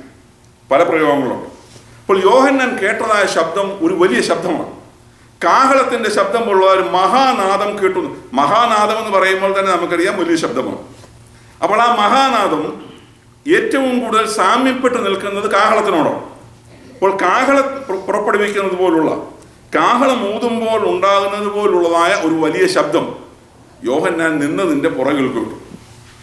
ഇനി അടുത്ത വാക്യം നോക്കി, അതിനോട് ചേർന്ന് എഴുതിയിരിക്കുന്നത് നോക്കി. എന്നോട് സംസാരിച്ച നാദം എന്ത് എന്ന് കാണുവാൻ ഞാൻ തിരിഞ്ഞു. അപ്പോൾ എന്നോട് സംസാരിച്ച നാദം എന്ത് എന്ന് കാണുവാൻ ഞാൻ തിരിഞ്ഞു. നാദം കാണുവാൻ തിരിഞ്ഞു, ശബ്ദം കാണുവാൻ തിരിഞ്ഞു. പ്രായോഗികമാണ്. ശബ്ദത്തിന് വ്യക്തിത്വമുണ്ട്. ശബ്ദം കേൾക്കുക എന്നല്ലേ ഉള്ളൂ, ശബ്ദം കാണാൻ പറ്റുന്നതാണ്. അപ്പോൾ ഇവിടെ ഇത്രേ അർത്ഥമുള്ളൂ. എന്നോട് സംസാരിച്ച ശബ്ദത്തിന്റെ ഉടമ, അല്ലെങ്കിൽ ഞാൻ കേട്ട ആ ശബ്ദത്തിന്റെ ഉറവിടം എവിടെ നിന്നാണ് ആ ശബ്ദം വന്നത് എന്നുള്ളതിന് അറിയാൻ ഞാൻ അവിടേക്ക് തിരിഞ്ഞു എന്നുള്ളതാണ് പറയുന്നത്. അത്രയുള്ള അതിനർത്ഥമുള്ളൂ. അപ്പോൾ ശബ്ദത്തിന്റെ ഉറവിടത്തെങ്കിലേക്ക്, അല്ലെങ്കിൽ ആ ശബ്ദത്തിന്റെ വ്യക്തിത്വത്തിലേക്ക് ആരാണ് ശബ്ദിക്കുന്നത് എന്നറിയാൻ ഞാൻ തിരിഞ്ഞു എന്നുള്ളതാണ്. എന്നോട് സംസാരിച്ച നാദം എന്ത് എന്ന് കാണുവാൻ ഞാൻ തിരിഞ്ഞപ്പോൾ 7 പൊൻനിലവിളക്കുകളെയും നിലവിളക്കുകളുടെ നടുവിൽ നിലയങ്കി ധരിച്ച് മാറത്ത് പൊൻകച്ച കെട്ടിയവനായി മനുഷ്യപുത്രനോട് സദൃശനായവനെയും കണ്ടു. ഇതാണ് വെളിപ്പാട് പുസ്തകത്തിലെ മനോഹരമായ കാഴ്ച. ഇത് കാണാൻ നമുക്ക് കഴിഞ്ഞാൽ വെളിപ്പാട് പുസ്തകത്തെ ഭയപ്പെടേണ്ട കാര്യമില്ല. ഇത് കണ്ടാൽ ഇതാണ് വാസ്തവത്തിൽ കാണേണ്ടത്. വെളിപ്പാട് പുസ്തകം പഠിക്കുന്ന ഒരാൾ, വെളിപ്പാട് പുസ്തകം വായിക്കുന്ന ഒരാൾ ഈ മനുഷ്യപുത്രനെ കണ്ടാൽ മതി. മനുഷ്യപുത്രനെ കാണുവാൻ കഴിഞ്ഞാൽ പിന്നെ അതിനകത്തെ ജീവികളെ കുറിച്ച് പറയുന്നതോ, നക്ഷത്രങ്ങൾ പൊഴിഞ്ഞു വീഴുന്നതോ, അല്ലെങ്കിൽ അതിൻ്റെ പ്രകാശം മങ്ങിപ്പോകുന്നതോ ഇരുളുന്നതോ ഇതൊന്നും ഭയപ്പെടേണ്ട കാര്യമില്ല. കാര്യം മനുഷ്യപുത്രനെ കണ്ടു കഴിഞ്ഞാൽ, വെളിപ്പാട് പുസ്തകം എന്ന് പറയുന്നത് കർത്താവായ യേശു ക്രിസ്തുവിനെ മനോഹരമായി പ്രസന്റ് ചെയ്യുന്നതാണ്. അപ്പോൾ ആ ദർശനം ഉള്ളതുപോലെ നമുക്ക് കാണുവാൻ കഴിഞ്ഞാൽ, അല്ലെങ്കിൽ അതിൻ്റെ ഒരു ഭാഗമെങ്കിലും കാണുവാൻ കഴിഞ്ഞാൽ തന്നെ ഭയപ്പെടേണ്ടതായ കാര്യം പിന്നീടില്ല എന്നുള്ളതാണ്. അപ്പോൾ ഇവിടെ യോഹന്നാൻ കാണുന്നത്, ഞാൻ തിരിഞ്ഞപ്പോൾ 7 പൊൻനിലവിളക്കുകളെയും നിലവിളക്കുകളുടെ നടുവിൽ നിലയങ്കി ധരിച്ച് മാറത്ത് പൊൻകച്ച കെട്ടിയവനായി മനുഷ്യപുത്രനോട് സദൃശനായവനെയും കണ്ടു. ഞാൻ മുമ്പേ കാണിച്ചതായ ആ ചാർട്ടിലെ ആ ഭാഗത്തേക്ക് നിങ്ങൾ നോക്കൂ. ആ 7 നിലവിളക്കുകൾ, ഈ നിലവിളക്കിന്റെ നടുവിൽ നിലയങ്കി ധരിച്ച് മാറത്ത് പൊൻകച്ച കെട്ടി മനുഷ്യപുത്രനോട് സദൃശനായ ഒരുവനെയും കൊണ്ടു. അപ്പോൾ 7 നിലവിളക്കുകളുടെ നടുവിൽ ഉലാവുന്ന, അല്ലെങ്കിൽ 7 നിലവിളക്കിന്റെ നടുവിൽ നിൽക്കുന്ന കർത്താവ്. അപ്പോൾ 7 നിലവിളക്കുകളുടെ നടുവിൽ നിൽക്കുന്ന ഈ മനുഷ്യപുത്രൻ ധരിച്ചിരിക്കുന്നത് എങ്ങനെയുള്ള അങ്കിയാണ്? നിലയങ്കി. ഈ നിലയങ്കി എന്ന് പറഞ്ഞാൽ എന്തുവാണ്? നിലയങ്കി എന്നുള്ളതിന്റെ അർത്ഥം എന്തോ? നിലയങ്കി എന്ന് പറഞ്ഞാൽ വാസ്തവത്തിൽ നിലം വരെ അല്ലെങ്കിൽ പാദം വരെ ഇറക്കമുള്ള കുപ്പായം എന്ന അർത്ഥത്തിൽ നിലയങ്കി. അപ്പോൾ ഈ നിലയങ്കി, നിലം വരെ ഇറക്കമുള്ള ഈ നിലയങ്കി, പക്ഷേ വേദപുസ്തകം നാം പഠിക്കുമ്പോൾ ഈ നിലയങ്കിക്ക് പ്രത്യേകതയുണ്ട്. അപ്പോൾ കർത്താവായ യേശു ക്രിസ്തു ഇവിടെ പ്രത്യക്ഷപ്പെടുന്നതോ, അല്ലെങ്കിൽ യോഹന്നാൻ കാണുന്നതോ, മനുഷ്യപുത്രനോട് സദൃശനായവനെ കാണുന്നതോ 7 നിലവിളക്കുകളുടെ നടുവിലാണ്. ഈ 7 നിലവിളക്ക് ഞാൻ ഓൾറെഡി പറഞ്ഞു, അല്ലെങ്കിൽ 1-ാം അധ്യായത്തിൽ തന്നെ രേഖപ്പെടുത്തിയിട്ടുണ്ട്. എന്താണ്? 7 സഭകളാണ്. അപ്പോൾ ഈ 7 സഭകൾ എന്ന് പറയുന്നത് ഇവിടെ ഇതിനോടുള്ള ബന്ധത്തിൽ ഒരു പ്രധാനപ്പെട്ട വിഷയമുണ്ട്. നമ്മളുടെ പെന്തക്കോസ്ത് സഭയുടെ ആരംഭത്തിൽ, പ്രത്യേകിച്ച് ഇന്ത്യ പെന്തക്കോസ്ത് ദൈവസഭയുടെ ആരംഭത്തിൽ IPC പഠിപ്പിച്ച ഒരു പ്രധാനപ്പെട്ട ഉപദേശമാണ് ലോക്കൽ സഭകളുടെ സ്വാതന്ത്ര്യം എന്നുള്ളത്. വാസ്തവത്തിൽ ബ്രദറൻ സഭയും അതുപോലുള്ളതായ സഭകളെല്ലാം തന്നെ പഠിപ്പിക്കുന്നത് ഓരോ സഭകൾ അതാതിൽ തന്നെ സ്വതന്ത്രമാണെന്നുള്ള ചിന്തയാണ്. ഗലാത്യയിലെ സഭ, കൊലോസ്യയിലെ സഭ, എഫേസോസിലെ സഭ, ഇപ്പോൾ നമ്മൾ പറയപ്പെട്ടതുപോലുള്ളതായ പട്ടണങ്ങളിലെ ഓരോ സഭകൾ. വാസ്തവത്തിൽ ദൈവത്തിന്റെ വചനം അതാണ് പഠിപ്പിക്കുന്നത്. ലോക്കൽ സഭ എന്ന് പറയുന്നത് സ്വതന്ത്രമായ യൂണിറ്റാണ്. ഓരോ ലോക്കൽ സഭയും അതിൽ തന്നെ സ്വതന്ത്രമാണ്. ദൈവവചനം പഠിപ്പിക്കുന്നത് എങ്ങനെയാണ്? എന്നാൽ കൂട്ടായ്മ ബന്ധം മറ്റ് സഭകളുമായിട്ടുണ്ട്. അത്രയുണ്ട്. കൂട്ടായ്മ ബന്ധം. ഒരാവശ്യം വന്നാൽ മറ്റവരോടുള്ള സഹായം നമ്മളോട് മേടിക്കുന്നു. കാര്യം പൗലൂസ് തന്നെ പറയുന്നുണ്ട്, ഒരു സഭയിൽ പോരായ്മ വന്നപ്പോൾ മറ്റൊരു സഭയോട് പറയുന്നുണ്ട്, നിങ്ങൾ ആ സഭയെ സഹായിക്കണം എന്ന് പറയും. ഇങ്ങനെയൊക്കെയുണ്ട്. എന്നാൽ അഡ്മിനിസ്ട്രേറ്റീവ് പവർ എന്ന് പറയുന്നത് ഒരു ഹെഡ് ക്വാർട്ടേഴ്സിലേക്ക് കൊടുത്തിട്ട് ആ ഹെഡ് ക്വാർട്ടേഴ്സിൽ ഇരുന്നു കൊണ്ട് ഈ സഭകളെ മുഴുവൻ ഭരിക്കുന്ന, ഈ സഭകളിലേക്കെല്ലാം മൂപ്പന്മാരെ ആക്കി വെക്കുന്ന, ഈ സഭകളിലെല്ലാം പാസ്റ്റർമാരെ നിശ്ചയിക്കുന്ന, ഒരു സ്ഥലത്ത് നിന്ന് ഒരു പാസ്റ്ററെ എടുത്ത് അടുത്ത സഭയിലേക്ക് മാറ്റുന്ന ഈ പരിപാടിയൊന്നും ദൈവവചനത്തിലില്ല. അതാണ് സത്യം. ലോക്കൽ സഭ അതിൽ തന്നെ സ്വതന്ത്രമാണെന്നാണ് ദൈവത്തിൻ്റെ വചനം പഠിപ്പിക്കുന്നത്. ഞാൻ ഈ പറയുന്ന കാര്യത്തോട് എനിക്കറിയാം എല്ലാവരും ഇതിനോട് അംഗീകരിക്കുന്ന കാര്യമല്ല, പക്ഷെ ഇതാണ് ദൈവവചനം പഠിപ്പിക്കുന്നത്. എന്നാൽ ഞാൻ അംഗീകരിക്കുന്നു, അഡ്മിനിസ്ട്രേറ്റീവ് ലെവലിൽ സഭകളുടെ കോർഡിനേഷൻ കുഴപ്പമുള്ള കാര്യമാണെന്ന് വെച്ചാൽ അല്ല. കാരണം ഒന്നിച്ച് പല കാര്യങ്ങൾ ചെയ്യാൻ കഴിയും. ഒന്നിച്ച് ഒറ്റയായിട്ടൊരു സഭ ചെയ്യുന്നതിനേക്കാൾ കൂടുതൽ കാര്യങ്ങൾ സഹകരിച്ചാൽ ചെയ്യാൻ കഴിയും. സുവിശേഷ വേലയോടുള്ള ബന്ധത്തിൽ ഒരു ചെറിയൊരു ശാഖാ പ്രവർത്തനം, ബ്രാഞ്ച് വർക്ക് ചർച്ചായിട്ട് ഒരു സെൽ ഗ്രൂപ്പായിട്ട് ഒരു സ്ഥലത്ത് ആരംഭിക്കുന്നു. അതിനെ കൈയയച്ച് സാമ്പത്തികമായും മറ്റു കാര്യങ്ങളിലും സഹായിക്കുന്നു. മറ്റ് സമ്പത്തുള്ളതായ സഭകൾ അവിടെ ഒരു സഭാ ഹോള് പണിയാനായിട്ട് ഹെൽപ്പ് ചെയ്യുന്നു, മിഷൻ വർക്കിനെ ഹെൽപ്പ് ചെയ്യുന്നു. ഇങ്ങനെയുള്ള കാര്യങ്ങൾക്കൊക്കെ കോർഡിനേഷൻ നല്ലതാണ്. ഞാൻ ഉദ്ദേശിച്ചത് മറ്റേ ഒറ്റ കാര്യമേ ഉള്ളൂ. ഒരു അഡ്മിനിസ്ട്രേറ്റീവ് ലെവലിൽ ഒരു ഹയറാർക്കി സൃഷ്ടിച്ച് പരമാധ്യക്ഷന്മാരെ സൃഷ്ടിച്ച് ആ പരമാധ്യക്ഷന്മാർ അവിടെ നിന്നും ഇങ്ങനെ ചാക്രിക ലേഖനമൊക്കെ എഴുതി വിടുന്നത് പോലെ, അല്ലെങ്കിൽ ബൂള കൽപ്പിക്കുന്നത് പോലെ ഒന്നും കൽപ്പിക്കുന്ന പരിപാടി ദൈവസഭയുടെ ഇല്ല എന്നേ ഞാൻ ഉദ്ദേശിച്ചുള്ളൂ. അത് ദൈവവചനം പഠിപ്പിക്കുന്നില്ല. അതാത് സഭയിലെ കാര്യങ്ങൾ അതാത് സഭ ചെയ്യണം എന്നാണ് ദൈവത്തിൻ്റെ വചനം പഠിപ്പിക്കുന്നത്. അതാത് സഭ. ഇനി ആ സഭയ്ക്ക് കഴിയുന്നില്ലെങ്കിൽ ശ്രേഷ്ഠന്മാരായ അംഗീകാരമുള്ള ആളുകളോട് ആലോചന ചോദിക്കുവാനും ഉപദേശം ചോദിക്കുവാനുള്ളതായ സ്വാതന്ത്ര്യമുണ്ട്. അതല്ലാതെ ഇന്നിടത്ത് ഇന്നയാളിനെ ഞങ്ങൾ നിശ്ചയിച്ചിരിക്കുന്നു എന്ന് പറഞ്ഞ് ആ സഭയ്ക്ക് താല്പര്യമില്ലാത്ത ഒരു ഇടയനെ ആ സഭയിലോട്ട് പറഞ്ഞു വിടുന്ന പരിപാടി, ഇതൊക്കെ ഇന്ന് നടക്കുന്നത്. ഇതൊന്നും ഇല്ല, പോട്ടെ, നമ്മുടെ വിഷയം അതിലേക്കൊക്കെ പോയാൽ പിന്നെ ഒരുപാട് കാര്യങ്ങൾ പറഞ്ഞു പോകും. ഏതായാലും 7 നിലവിളക്കുകൾ ഇവിടെ കാണിക്കുന്നത് 7 സ്വതന്ത്ര സഭകളിൽ.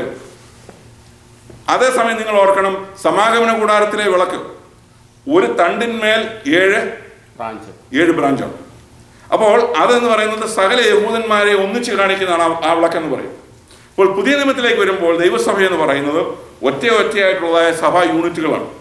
എന്നാൽ ഈ സഭകളെ എല്ലാം സ്നേഹത്തിൻ്റെയും സന്തോഷത്തിൻ്റെയും ഐക്യതയിലുമൊക്കെ ഒന്നിച്ചുള്ളതായ പ്രവർത്തനങ്ങൾ, ഒന്നും കുഴപ്പമുള്ളതായ കാര്യങ്ങളല്ലെന്ന് ഞാൻ മുമ്പ് പറഞ്ഞത് വീണ്ടും ആവർത്തിക്കട്ടെ. അപ്പോൾ ഇവിടെ യോഹന്നാൻ കാണുന്നത് 7 നിലവിളക്കുകളുടെ നടുവിൽ നിലയങ്കി ധരിച്ചതായ മനുഷ്യപുത്രൻ. ഈ നിലയങ്കി എന്ന് പറയുന്നത് ഇവിടെ നാം പഠിക്കാൻ പോകുന്നത്, ചിന്തിക്കാൻ പോകുന്നത് കർത്താവായ യേശു ക്രിസ്തുവിൻ്റെ രാജകീയ പുരോഹിത പ്രവചന ശുശ്രൂഷയോടുള്ള ബന്ധത്തിലാണ്. മൂന്നും കൂടെ ചേർന്നുള്ളതായ രൂപമാണ് നമ്മളിവിടെ കാണുന്നത്. നിലയങ്കി എന്ന് പറയുന്നത് പ്രധാനമായിട്ടും ഇസ്രായേലിനോടുള്ള ബന്ധത്തിൽ ഇസ്രായേലിൻ്റെ മഹാപുരോഹിതൻ മാത്രം ധരിക്കുന്ന വസ്ത്രമാണ്. സാധാ പുരോഹിതന്മാരുടെ വേഷമല്ല നിലയങ്കി. സീനിയർ മോസ്റ്റ് അല്ലെങ്കിൽ മഹാപുരോഹിതൻ മാത്രം ധരിക്കുന്ന വസ്ത്രമാണ് നിലയങ്കിയും അതുപോലെ തന്നെ മാർപ്പതക്കവും എന്ന് പറയും. അപ്പോൾ ഈ നിലയങ്കി മഹാപുരോഹിതന്റെ വേഷമാണ്. നിലയങ്കി അത് പ്രത്യേകമായിട്ട് രൂപകൽപ്പന ചെയ്തിരിക്കുന്നത് അതിവിശുദ്ധ സ്ഥലത്ത് പോകേണ്ട ആളാണ് മഹാപുരോഹിതൻ, വർഷത്തിലൊരിക്കൽ. അപ്പോൾ അതിവിശുദ്ധ സ്ഥലത്തേക്ക് പോകുന്ന മഹാപുരോഹിതൻ ഭയത്തോടും ഭക്തിയോടും കയറി പോകുമ്പോൾ ഉപയോഗിക്കുന്ന വേഷമാണ്. ഇവിടെ നമ്മൾക്കറിയാം, കർത്താവായ യേശു ക്രിസ്തുവിൻ്റെ ഐഹിക ജീവിതത്തിൽ യേശു ക്രിസ്തുവിനെ ആര് വിസ്തരിച്ചു? പുരോഹിതന്മാർ, മഹാപുരോഹിതന്മാർ വിസ്തരിച്ചു. മഹാപുരോഹിതന്മാർ വിസ്തരിച്ചപ്പോൾ ആ യേശു ക്രിസ്തുവിന്റെ മുമ്പിൽ നിന്നുകൊണ്ടാണ് ഒരു മഹാപുരോഹിതൻ എന്ത് ചെയ്തു? വസ്ത്രം വലിച്ചു കീറി. മഹാപുരോഹിതൻ കൊടുത്തിരുന്ന പ്രമാണമാണ്, നീ മരിക്കാതിരിക്കേണ്ടതിന് നീ എന്ത് ചെയ്യരുത്? വസ്ത്രം കീറരുത്. അപ്പോൾ വസ്ത്രം കീറിയാൽ നീ മരിക്കുമെന്നുള്ള അർത്ഥത്തിൽ പുരോഹിതനോട് കൽപ്പിച്ചിട്ടുണ്ട്. അതിനാൽ പൗരോഹിതന് നീക്കം വരുമെന്നുള്ളതാണ് ഈ പുരോഹിത വസ്ത്രം കീറുന്നത് കൊണ്ട് അർത്ഥമാക്കുന്നത്. എന്നാൽ മഹാപുരോഹിതൻ വസ്ത്രം കീറി. എന്നാൽ ഇത് ആരുടെ മുമ്പിലേക്ക് കീറിയത്? സാക്ഷാൽ മഹാപുരോഹിതനായ ആളിനെയാണ് വിസ്തരിക്കുന്നത്. സാക്ഷാൽ മഹാപുരോഹിതനെ വിസ്തരിക്കുന്ന സമയത്താണ് ഭൂമിയിലെ ഈ മഹാപുരോഹിതൻ യേശു ക്രിസ്തുവിന് മുമ്പിൽ വസ്ത്രം കീറുന്നത്. എന്നാൽ വെളിപ്പാട് പുസ്തകത്തിനാക്കി ഞാൻ വരുമ്പോൾ കർത്താവായ യേശു ക്രിസ്തു മഹാപുരോഹിത സ്ഥാനമാണ് നമ്മളിവിടെ കാണുന്നത്. അപ്പോൾ നിലയങ്കി ധരിച്ചു നിൽക്കുന്ന കർത്താവ് നമുക്ക് വേണ്ടി മഹാപുരോഹിത ശുശ്രൂഷ ചെയ്യുന്നു എന്നുള്ളതാണ് കാണിക്കുന്നത്. മഹാപുരോഹിത ശുശ്രൂഷയിൽ കർത്താവിനെയും എന്ത് ചെയ്യേണ്ട കാര്യമില്ല, ഒരു യാഗത്തിൻ്റെയും ആവശ്യമില്ല എന്ന് നമുക്കറിയാം. ഏകയാഗത്താൽ സൽഗുണ സമ്പൂർണത വന്നു എന്നുള്ളത് നാം കാണുന്നു. അപ്പോൾ ഏകയാഗത്താൽ കർത്താവ് ആഗ്രഹിച്ച, ദൈവം ആഗ്രഹിച്ച കാര്യങ്ങൾ നടന്നു. അപ്പോൾ ഇനി യാഗത്തിൻ്റെ ആവശ്യമില്ല. എന്നാൽ നമ്മുടെ മഹാപുരോഹിതൻ എബ്രായ ലേഖനത്തിൽ ഇങ്ങനെയാണ് പറയുന്നത്, നമ്മുടെ മഹാപുരോഹിതൻ നമ്മുടെ ബലഹീനതയിൽ സഹതാപം കാണിപ്പാൻ കഴിയാത്തവനല്ല. അപ്പോൾ നമ്മുടെ ബലഹീനതയിൽ സഹതാപം കാണിക്കുന്ന ഒരു മഹാപുരോഹിതൻ, അവൻ നമുക്ക് വേണ്ടി പിതാവിന്റെ സന്നിധിയിൽ എന്ത് ചെയ്യുന്നു? നമുക്ക് വേണ്ടി പക്ഷപാതം ചെയ്യും. അപ്പോൾ ഈ മഹാപുരോഹിതനെ സംബന്ധിച്ചിടത്തോളം ഇപ്പോഴുള്ള ശുശ്രൂഷ എനിക്ക് വേണ്ടിയും നിങ്ങൾക്ക് വേണ്ടിയും ദൈവസന്നിധിയിൽ, പിതാവിന്റെ സന്നിധിയിൽ നമുക്ക് വേണ്ടി പക്ഷപാതം ചെയ്യുന്ന മഹാപുരോഹിതനെയാണ് ഈ ദർശനത്തിൽ ഇവിടെ കാണുന്നത്. അപ്പോൾ നിലയങ്കി പഴയ നിയമത്തിൽ മഹാപുരോഹിതന്റെ വേഷമാണ്. ഇനി നിലയങ്കി പഴയ നിയമത്തിൽ നാം നോക്കുമ്പോൾ രാജാക്കന്മാരുടെ വേഷമാണ്. നിലയങ്കി ധരിച്ചതായ രാജാക്കന്മാരെ നമുക്ക് കാണുവാൻ കഴിയും. പല രാജാക്കന്മാർ നിലയങ്കി ധരിച്ചതായിട്ട് പഴയ നിയമത്തിലുണ്ട്. അതിൽ യഹോശാഫാത്തിനോടുള്ള ബന്ധത്തിൽ നമുക്ക് കാണുവാൻ കഴിയും. അതുപോലെ ശൗലിനോടുള്ള ബന്ധത്തിൽ ശൗലിന്റെ മകനായ യോനാഥാന്, ഇങ്ങനെ നിരവധി രാജാക്കന്മാർ, രാജകുമാരന്മാരൊക്കെ ഈ നിലയങ്കി ധരിച്ചതായിട്ട് പഴയ നിയമത്തിൽ നമുക്ക് തെളിവുകളുണ്ട്. ഇനി അതുകൂടാതെ അപ്പോൾ അങ്ങനെ വരുമ്പോൾ കർത്താവായ യേശു ക്രിസ്തു രാജാതി രാജാവ് എന്നുള്ളതാണ് ഈ കാണിക്കുന്നത്. അപ്പോൾ രാജാക്കന്മാരുടെ വേഷമായിരുന്നു, ചില രാജാക്കന്മാരുടെ വേഷമായിരുന്നു നിലയങ്കി. പക്ഷെ അങ്ങനെ പറയുമ്പോൾ പോലും പ്രധാനമായും നിലയങ്കി ആരുടെ വേഷമാണ്? മഹാപുരോഹിതന്റെ വേഷമാണ്. ചില രാജാക്കന്മാർ ധരിച്ചു എന്നുള്ളത് ശരിയാണ്, എങ്കിലും മഹാപുരോഹിതന്റെ വേഷമായിട്ടാണ് പ്രധാനമായിട്ടും നിലയങ്കി നിൽക്കുന്നത്. അപ്പോൾ രാജാക്കന്മാർ നിലയങ്കി ധരിച്ചിട്ടുണ്ട്. ഇനിയും പ്രവാചകൻ നിലയങ്കി ധരിച്ചിട്ടുണ്ട്. ശമൂവേലിന്റെ ചരിത്രത്തിൽ നമ്മൾ വരുമ്പോൾ ശമൂവേൽ നിലയങ്കി ധരിച്ചതായിട്ട് ശുശ്രൂഷ ചെയ്തതിനെ കുറിച്ച് പറയുന്നു. അപ്പോൾ പ്രവാചകന്റെ ശുശ്രൂഷയിൽ രാജാക്കന്മാരുടെ രാജകീയ സ്ഥാനത്തോടുള്ള ബന്ധത്തിൽ, മഹാപുരോഹിതനോടുള്ള ബന്ധത്തിൽ നിലയങ്കി ധരിച്ചതായിട്ട് പഴയ നിയമത്തിൽ തെളിവുണ്ട്. അങ്ങനെ വരുമ്പോൾ യേശുക്രിസ്തു ഒരു പ്രവാചകനാണെന്നുള്ളതും, യേശുക്രിസ്തു രാജാതി രാജാവാണെന്നുള്ളതും, യേശുക്രിസ്തു മഹാപുരോഹിതനാണെന്നുള്ളതും കാണിക്കുന്ന നിലയിലാണ് ഈ നിലയങ്കി നിൽക്കുന്നത്. അപ്പോൾ നിലയങ്കി ധരിച്ചുകൊണ്ട് ഈ സഭകളുടെ നടുവിൽ കർത്താവായ യേശുക്രിസ്തുവിന്റെ സാന്നിധ്യമാണ് ഇവിടെ യോഹന്നാൻ കാണുന്നത്. അടുത്തതായിട്ട് നിലവിളക്ക് നടുവിൽ നിലയങ്കി ധരിച്ച് മാറത്ത് പൊൻകച്ച കെട്ടിയവനായി മനുഷ്യപുത്രനോട് സദൃശനായവനെയും കണ്ടു. അപ്പോൾ ഇവിടെ നമുക്കറിയാം, ഇവിടെ ഈ ദൃഷ്ടാന്തമായി പറയുമ്പോൾ സഭയെ ദൃഷ്ടാന്തമാക്കിയിരിക്കുന്നത് എന്തിനോടുള്ള ബന്ധത്തിലാണ്? വിളക്ക് എന്നുള്ള നിലയിലാണ്. വിളക്ക് സഭയുടെ ദൃഷ്ടാന്തമായിട്ട് 7 നിലവിളക്ക് എന്തിനെ കാണിക്കുന്നു? 7 സഭകളെ കാണിക്കും. അപ്പോൾ വിളക്ക് ദൃഷ്ടാന്തമായിരിക്കുന്നത് എന്തിനെയാണ്? സഭയോടുള്ള ബന്ധത്തിലാണ്. അപ്പോൾ സഭയ്ക്ക് ദൃഷ്ടാന്തമായി വിളക്കാണ്. വിളക്കിന്റെ ഉപയോഗം എന്തോ? വെളിച്ചം കൊടുക്കുക എന്നുള്ളതാണ്. അപ്പോൾ കർത്താവായ യേശുക്രിസ്തു പറഞ്ഞു, ഞാൻ ലോകത്തിന്റെ വെളിച്ചം, നിങ്ങൾ ലോകത്തിന്റെ വെളിച്ചം. അന്നച്ചു പറഞ്ഞു, മലമേലിരിക്കുന്ന പട്ടണം മറഞ്ഞിരിക്കാൻ പാടില്ല. വിളക്ക് കത്തിച്ച് തണ്ടിൻ കീഴിൽ പറയൻ കീഴിലല്ല വെക്കുന്നത്. അപ്പോൾ തണ്ടിന്മേൽ അത് വെച്ചു എല്ലായിടത്തും പ്രകാശിച്ചു കൊടുക്കുന്നതിനെ കുറിച്ച് പറയുന്നു. അപ്പോൾ ചുരുക്കി പറഞ്ഞാൽ, വ്യക്തിപരമായി കർത്താവായ യേശുക്രിസ്തു പറഞ്ഞപ്പോൾ നാം ഓരോരുത്തരും അന്ധകാരം നിറഞ്ഞതായ ഭൂമിയിൽ പ്രകാശം പരത്തുന്നവരായിരിക്കണം എന്ന് പറഞ്ഞു. അങ്ങനെയെങ്കിൽ അനേക പ്രകാശഗോളങ്ങൾ ഒന്നിച്ചു കൂടുന്നതാണ് ഇവിടെ സഭ, അല്ലേ? നമ്മളെല്ലാവരും പ്രകാശമാണ്. അപ്പോൾ എല്ലാ പ്രകാശവും കൂടെ ഒന്നിച്ചു വരികയാണ്. അല്ലാതെ സഭയെന്ന് പറയുന്നതിന് തന്നെ പ്രകാശിക്കുന്നു ഒന്നുമില്ല. അപ്പോൾ നാം ഒന്നിച്ചു വരുമ്പോൾ അനേക വെളിച്ചങ്ങൾ, അനേക വെളിച്ചഗോളങ്ങൾ ഒന്നിച്ചു കൂടുകയാണ്. അങ്ങനെ വരുമ്പോൾ ഒന്നിച്ച് പ്രകാശിക്കുന്ന ഒരു സ്ഥലമാണ് സഭ എന്ന് പറയുന്നത്. സഭയെ വെളിച്ചമായിട്ടാണ് കാണിക്കുന്നത്. അപ്പോൾ സഭയെക്കുറിച്ചുള്ള വാസ്തവത്തിൽ ദൈവസഭയെക്കുറിച്ച് ദൈവം ആഗ്രഹിക്കുന്ന ബേസിക് ആയിട്ടുള്ളതായ കാര്യം എന്ന് പറയുന്നത്, സഭ സമൂഹത്തിന് എന്ത് കൊടുക്കുന്നതായിരിക്കണം? വെളിച്ചം കൊടുക്കുക എന്നുള്ളതാണ്. സഭ വെളിച്ചം കൊടുക്കുക എന്ന് പറഞ്ഞാൽ ദൈവത്തിന്റെ വചനത്തിന്റെ പ്രകാശം കൊടുക്കുക എന്നുള്ളതാണ്. സഭയുടെ അടിസ്ഥാന ലക്ഷ്യം പല സഭകളും മറന്നു എന്നുള്ളതാണ് ശോചനീയമായ അവസ്ഥ. അത് പ്രത്യേകിച്ച് പറഞ്ഞാൽ ആശുപത്രികൾ ഉണ്ടാക്കുന്നതോ അല്ലെങ്കിൽ സ്കൂളും കോളേജുകളും നിർമ്മിക്കുന്നതോ അല്ല സഭയുടെ ബേസിക് ആയിട്ടുള്ളതായ കാര്യം. ബേസിക് ഗോൾ, ഒരു സഭയുടെ ദൈവസഭയുടെ ബേസിക് ആയിട്ട് അടിസ്ഥാനപരമായ വിഷയം എന്ന് പറയുന്നത് സുവിശേഷീകരണമാണ്. അല്ല, വേറൊന്നുമല്ല. സുവിശേഷീകരണം എന്ന് പറയുന്നത് മാത്രമാണ് സഭയുടെ അടിസ്ഥാന വിഷയം എന്ന് പറയുന്നത്.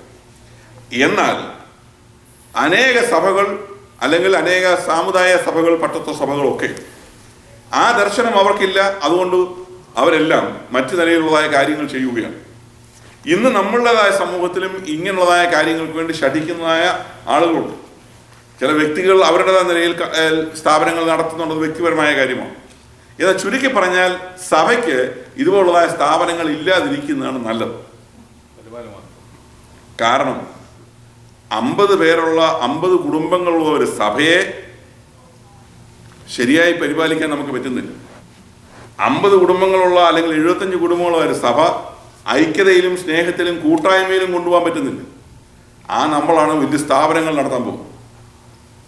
അപ്പോൾ അതിനുള്ളതായ ഹൃദയവിശാലതയൊന്നും നമ്മുടെ സമൂഹത്തിൽ ഇല്ലെന്നുള്ളതാണ് സത്യം. കാര്യം നമുക്ക് അവിടെ ഇനിമേ ഒരു സ്ഥാപനം, ഒരു കോളേജ് ഉണ്ടാക്കി കഴിഞ്ഞാൽ ഒരു പ്രിൻസിപ്പളിനെ വെക്കാൻ പറ്റും. ആ പ്രിൻസിപ്പളിനെ നിയമിച്ചു കഴിയുമ്പോൾ അദ്ദേഹം ആരുടെയെങ്കിലും ഒരു സ്വന്തക്കാരനായിരിക്കും. അതോടുകൂടി തീർന്നു പരിപാടി.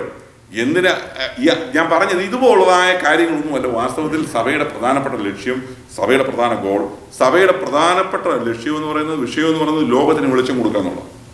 ലോകത്തിന് വെളിച്ചം കൊടുക്കുക എന്ന് പറയുന്നത് സുവിശേഷീകരണമാണ്. അപ്പോൾ സുവിശേഷീകരണമാണ് വാസ്തവത്തിൽ നമ്മളുടെ ചുമതല, നമ്മുടെ ജോലി, നമ്മുടെ ദൗത്യം, ഉത്തരവാദിത്വം സുവിശേഷം പ്രചരിപ്പിക്കുക എന്നുള്ളതാണ്. ദൈവത്തിന് സ്തോത്രം. നമുക്ക് അതിലേക്ക് പിന്നീട് വരാം.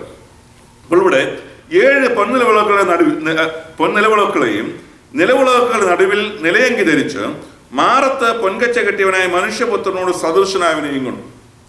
യോഹന്നാൻ വാസ്തവത്തിൽ യേശുക്രിസ്തുവിനെ ഇങ്ങനെ കണ്ടിട്ടില്ല. ഉണ്ടോ? കണ്ടിട്ടില്ല. ഈ പറയപ്പെടുന്നതായ ദർശനം യോഹന്നാൻ ഇതിനു മുമ്പ് കണ്ടിട്ടുള്ള കാര്യമല്ല. യോഹന്നാനാണ് ഏറ്റവും കൂടുതൽ കൂടെ നടന്നത്, ഏറ്റവും അടുത്ത് സഹവസിച്ച ആളാണ്. അപ്പോൾ അങ്ങനെയുള്ളതായ ദൈവപുത്രൻ അല്ലെങ്കിൽ മനുഷ്യപുത്രൻ ഭൂമിയിൽ മനുഷ്യാവതാരത്തിൽ നടന്നതായ യേശുക്രിസ്തുവിനെ യോഹന്നാൻ ഇവിടെ തിരിച്ചറിയുകയാണ്. പക്ഷെ വേറൊരവസ്ഥയും. ഇനി ഇത് പറയുമ്പോൾ നമ്മൾ ഈ യേശുക്രിസ്തുവിന്റെ രൂപം എന്തായിരുന്നു, ഭൂമിയിൽ യേശുക്രിസ്തു ആയിരുന്നപ്പോൾ ഏത് രൂപത്തിലായിരുന്നു എന്നൊക്കെ ചോദിച്ചാൽ, യേശുക്രിസ്തുവിന്റെ രൂപം അന്ന് ഭാവനയിൽ കണ്ട ആർട്ടിസ്റ്റുകൾ പിൽക്കാലത്ത് വരച്ചതാണ്, പ്രത്യേകിച്ച് മൈക്കലാഞ്ചലോ. അപ്പോൾ പിൽക്കാലത്തെ ചിത്രകാരന്മാർ അവരുടെ ഭാവനയിൽ യഹൂദന്മാരുടെ ഇടയിലായിരുന്നത് കൊണ്ട് യഹൂദന്മാരുടെയൊക്കെ ഒരു പശ്ചാത്തലത്തിൽ ഒരാളിനെ വരച്ചു വെച്ചു. ആ വരച്ചു വെച്ചതായ ചിത്രം അതിങ്ങനെ തുടരുകയാണ്. അതാണ് യേശുവിൻ്റെ രൂപം എന്നുള്ളതായ നിലയിൽ നമുക്കൊരു വിഷയമേ അല്ല യേശുക്രിസ്തുവിൻ്റെ പഴയ രൂപം എന്തായിരുന്നു എന്നുള്ളത്. ഇത് നമുക്കൊരു വിഷയം. ഇപ്പോൾ യേശുക്രിസ്തു ആരായിരിക്കുന്നു എന്നുള്ളത്, ഇപ്പോൾ യേശുക്രിസ്തുവിൻ്റെ രൂപം എന്താണെന്നുള്ളത് ഇവിടെ പറയുന്നത്. ഇപ്പോൾ യേശു ആരാണ്? അപ്പോൾ യേശുക്രിസ്തു ഇപ്പോൾ ആരാണ്? മനുഷ്യപുത്രനോട് സദൃശനായവൻ ഇപ്പോൾ എങ്ങനെ ഇരിക്കുന്നു എന്നുള്ളത് നോക്കിക്കോ. ഇനിയുള്ള ഭാഗങ്ങളിൽ അടുത്തായിട്ട് പറയുന്നത്, അവന്റെ തലയും തലമുടിയും വെളുത്ത പഞ്ഞി പോലെ ഹിമത്തോളവും വെള്ളയും, കണ്ണ് അഗ്നിജ്വാലയ്ക്കൊത്തതും. അവിടെ നിൽക്കട്ടെ. അപ്പോൾ യേശുക്രിസ്തുവിനെ ദർശനത്തിൽ കണ്ട, അല്ലെങ്കിൽ മനുഷ്യപുത്രനെ ദർശനത്തിൽ കണ്ട യോഹന്നാൻ, ദർശനത്തിൽ കണ്ട ആ മനുഷ്യപുത്രനെ കണ്ടപ്പോൾ എന്തുപോലെ തനിക്ക് തോന്നി എന്നാണ് താൻ ഈ പറയുന്നത്. അപ്പോൾ ഒന്നാമത് തന്നെ താൻ പറയുന്നു, അവന്റെ തലയും തലമുടിയും വെളുത്ത പഞ്ഞി പോലെ ഹിമത്തോളവും വെള്ളയും. വെളുത്ത പഞ്ഞി, വെളുത്ത പഞ്ഞി എന്ന് പറഞ്ഞാൽ തന്നെ വെളുത്തായി. വെളുത്ത പഞ്ഞി പോലെ ഹിമത്തോളവും എന്ന് പറഞ്ഞാൽ വെളുത്ത പഞ്ഞി പോലെ ഹിമത്തോളവും വെള്ളം. അപ്പോൾ ഈ പഞ്ഞിയും ഹിമവും ഒന്നിച്ച് പറയാൻ എനിക്ക് തോന്നുന്നത് കഴിഞ്ഞ ദാനിയേൽ പ്രവചനം പഠിപ്പിച്ചപ്പോഴാണ് ഞാൻ പറഞ്ഞാൽ എനിക്ക് തോന്നുന്നു. ഇത് രണ്ടിലൊന്നും മനസ്സിലാവും ലോകത്തിലെല്ലാവർക്കും. പഞ്ഞി എന്ന് പറഞ്ഞാൽ മനസ്സിലാവും, അല്ലെങ്കിൽ ഹിമം അല്ലെങ്കിൽ മഞ്ഞെന്ന് പറഞ്ഞാൽ മനസ്സിലാവും. ചില സ്ഥലങ്ങളിൽ പഞ്ഞി ലഭ്യമല്ല, അവിടെ സ്നോ ഉണ്ട്. അപ്പോൾ ഹിമത്തിൻ്റെ കളർ എന്താണെന്ന് അവർക്ക് മനസ്സിലാവും. കാട്ടുജാതിക്കാർ, ട്രൈബൽ ഏരിയയിൽ പോലുള്ള ആൾക്കാർക്ക് മനസ്സിലാകുന്നതാണ് പഞ്ഞി. കാര്യം അത് അവരുടെ ഉപയോഗത്തിലുള്ളതാണ് ഏതെങ്കിലും നിലയിൽ. അപ്പോൾ പഞ്ഞി അല്ലെങ്കിൽ ഹിമം ഇത് രണ്ടും വെള്ള എന്നുള്ളതായ അർത്ഥത്തിൽ, വെള്ളയോടുള്ള ബന്ധത്തിൽ ഇവിടെ കാണിക്കുകയാണ്. അപ്പോൾ അവന്റെ തലയും തലമുടിയും വെളുത്ത പഞ്ഞി പോലെ ഹിമത്തോളം വെള്ളയും. അപ്പോൾ ഈ ഹിമത്തോളം വെള്ള എന്നുള്ളതിന് വേണ്ടി ഉപയോഗിച്ചിരിക്കുന്ന, വൈറ്റ് എന്നുള്ളതായ നിലയിൽ ഉപയോഗിച്ചിരിക്കുന്ന പദം ലൂക്കോസ് എന്നുള്ളതായ പദമാണ്. ലൂക്കോസ്, ഈ ഗ്രീക്കൻ ലൂക്കോസ്. ഈ ലൂക്കോസ് എന്നുള്ളതായ വാക്കിന്റെ അർത്ഥം തിളക്കമുള്ളത്, ശോഭിക്കുന്നത് എന്നൊക്കെയുള്ള അർത്ഥമാണ്. അല്ലെങ്കിൽ ബ്രൈറ്റ്, ബ്ലൈസിങ്, ബ്രില്യൻ്റ് എന്നൊക്കെയുള്ള അർത്ഥമാണ്. അപ്പോൾ തിളക്കമുള്ള, ശോഭിക്കുന്ന. നമ്മൾ ഈ വെറുതെ വെള്ള എന്ന് പറഞ്ഞാൽ, ഇവിടെ ഈ വെളുപ്പെന്ന് പറഞ്ഞു കഴിഞ്ഞാൽ നമുക്ക് പെട്ടെന്ന് നമ്മുടെ മനസ്സിൽ വരുന്നത് വെളുത്ത നിറം എന്നുള്ളത് വരുന്നു. വെള്ള, സാധാരണ വെള്ള കളർ, വെള്ള, മഞ്ഞ ഇങ്ങനെയുള്ളതായ മറ്റൊരു കളർ. ഇതുപോലൊരു കളറാണ് നിങ്ങളുടെ മനസ്സിൽ വരുന്നത് വെള്ള എന്ന് പറഞ്ഞാൽ. എന്നാൽ വെള്ള എന്നുള്ളത് കൊണ്ട് ഇവിടെ ഉദ്ദേശിച്ചിരിക്കുന്ന അർത്ഥമെന്ന് പറയുന്നത് തിളക്കമുള്ള ബ്രില്യൻ്റ് ആയിട്ടുള്ളതായ കളറാണ്, ശോഭയുള്ളതായ കളറാണ്, ജ്വലിക്കുന്നതായ കളറാണ്, ബ്രൈറ്റ്നസ്. അതാണ് യോഹന്നാൻ കണ്ടപ്പോൾ തലയും തലമുടിയും വെളുത്ത ഹിമം പോലെ വെള്ളയായ, വെളുത്ത പഞ്ഞു പോലെ ബ്രില്യൻ്റ് ആയിട്ട്, ബ്രൈറ്റ് ആയിട്ട്. ഇത് യേശുക്രിസ്തുവിൻ്റെ ഈ വെളുപ്പെന്ന് പറയുന്നത് വിശുദ്ധി എന്ന് പറയുന്ന ഒരു വിഷയത്തോടാണ് പ്രധാനമായും ഇത് നിൽക്കുന്നത് എന്നുള്ളത് നാം ഓർക്കണം. ഒന്ന്, അവൻ്റെ പുരാതനത്വത്തെ കാണിക്കുന്നതാണ്, യേശുക്രിസ്തുവിൻ്റെ പുരാതനത്വം. എന്നാൽ മറ്റൊന്ന്, നമ്മൾ സഭയോടുള്ള ബന്ധത്തിൽ നാം ചിന്തിക്കുമ്പോൾ വിശുദ്ധി എന്ന് പറയുന്നതാണ്, വെളുപ്പ്, വൈറ്റ്നെസ് എന്ന് പറയുന്നത് എപ്പോഴും എന്തിനെ കാണിക്കുന്നതാണ്? വിശുദ്ധിയെ കാണിക്കുന്നതാണ്. വിശുദ്ധിയുടെ പ്രമാണത്തിൽ നമ്മളൊരു കാര്യം ഞാൻ പറയട്ടെ, നാം അമേരിക്കയിലായാലും ഇന്ത്യയിലായാലും വിശുദ്ധിയുടെ പ്രമാണം എന്ന് പറയുന്നത് ദൈവവചനത്തിൽ ഒരു സ്കെയിലാണ്. പഴയ നിയമത്തിലെ വിശുദ്ധനായ ദൈവം വിശുദ്ധിയുടെ പ്രമാണത്തിൽ ഒരു വിട്ടുവീഴ്ചയും പുതിയ നിയമത്തിൽ ചെയ്തിട്ടുമില്ല. മറ്റു കാര്യങ്ങളെ, മറ്റു പല ഏരിയകളിൽ ദൈവം വിട്ടുവീഴ്ച ചെയ്തിട്ടുണ്ട്. സ്നേഹത്തോടുള്ള ബന്ധത്തിൽ, സഹിഷ്ണുതയോടുള്ള ബന്ധത്തിലൊക്കെ. അതുകൊണ്ടാണ് നമ്മളെയൊക്കെ സഹിക്കുന്നത്. അപ്പോൾ അല്ലെങ്കിൽ 1-ാം നൂറ്റാണ്ടിലെ സഭയിലുണ്ടായിരുന്ന അനന്യാസിന് സംഭവിച്ചത് ആ നിലയിൽ വാസ്തവത്തിൽ പരിശുദ്ധാത്മാവ് ഇന്നും ഇടപെടാൻ തുടങ്ങിയിരുന്നെങ്കിൽ, ഇന്നാൾ പാസ്റ്റർ സാം പ്രസംഗിച്ചപ്പം പറഞ്ഞതുപോലെ അനേക സഭകളും മോർച്ചറിയായി മാറിയത് എന്ന് പറഞ്ഞതുപോലെ. കാരണം അനന്യാസ് തനിക്കുള്ളത് എന്ത് ചെയ്തോളൂ, അനന്യാസും ഭാര്യയും കൂടെ അവർക്കുണ്ടായിരുന്നത് തന്നെ അവർ വിറ്റു.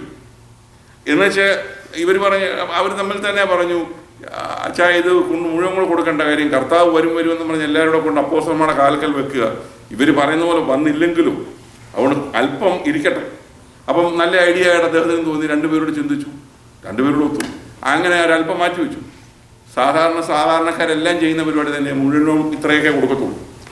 അവർ സ്വന്തം മുതൽ കൊണ്ടു കൊടുത്തതിൽ പിടിച്ചു വെച്ചു എന്നുള്ളതാണ്. പക്ഷെ അവിടെ പത്രോസിന്റെ ചോദ്യത്തിന് മുമ്പിൽ വ്യാജം കാണിച്ചു എന്നുള്ളതാണ്, വ്യാജം പറഞ്ഞു എന്നുള്ളതാണ്. എന്നാൽ ഇന്ന് മറ്റുള്ളവർക്ക് വേണ്ടിയാണെന്നും പറഞ്ഞ് മേടിച്ചേച്ച് അത് സ്വന്തം സമ്പത്തായിട്ട് മാറ്റി അതിന്മേൽ ഇങ്ങനെ കയറി ഇരിക്കുവാണ്, സാമ്രാജ്യങ്ങൾ സ്ഥാപിച്ചു. ഇവർക്കാർക്കും ഒരു കുഴപ്പമില്ലല്ലോ.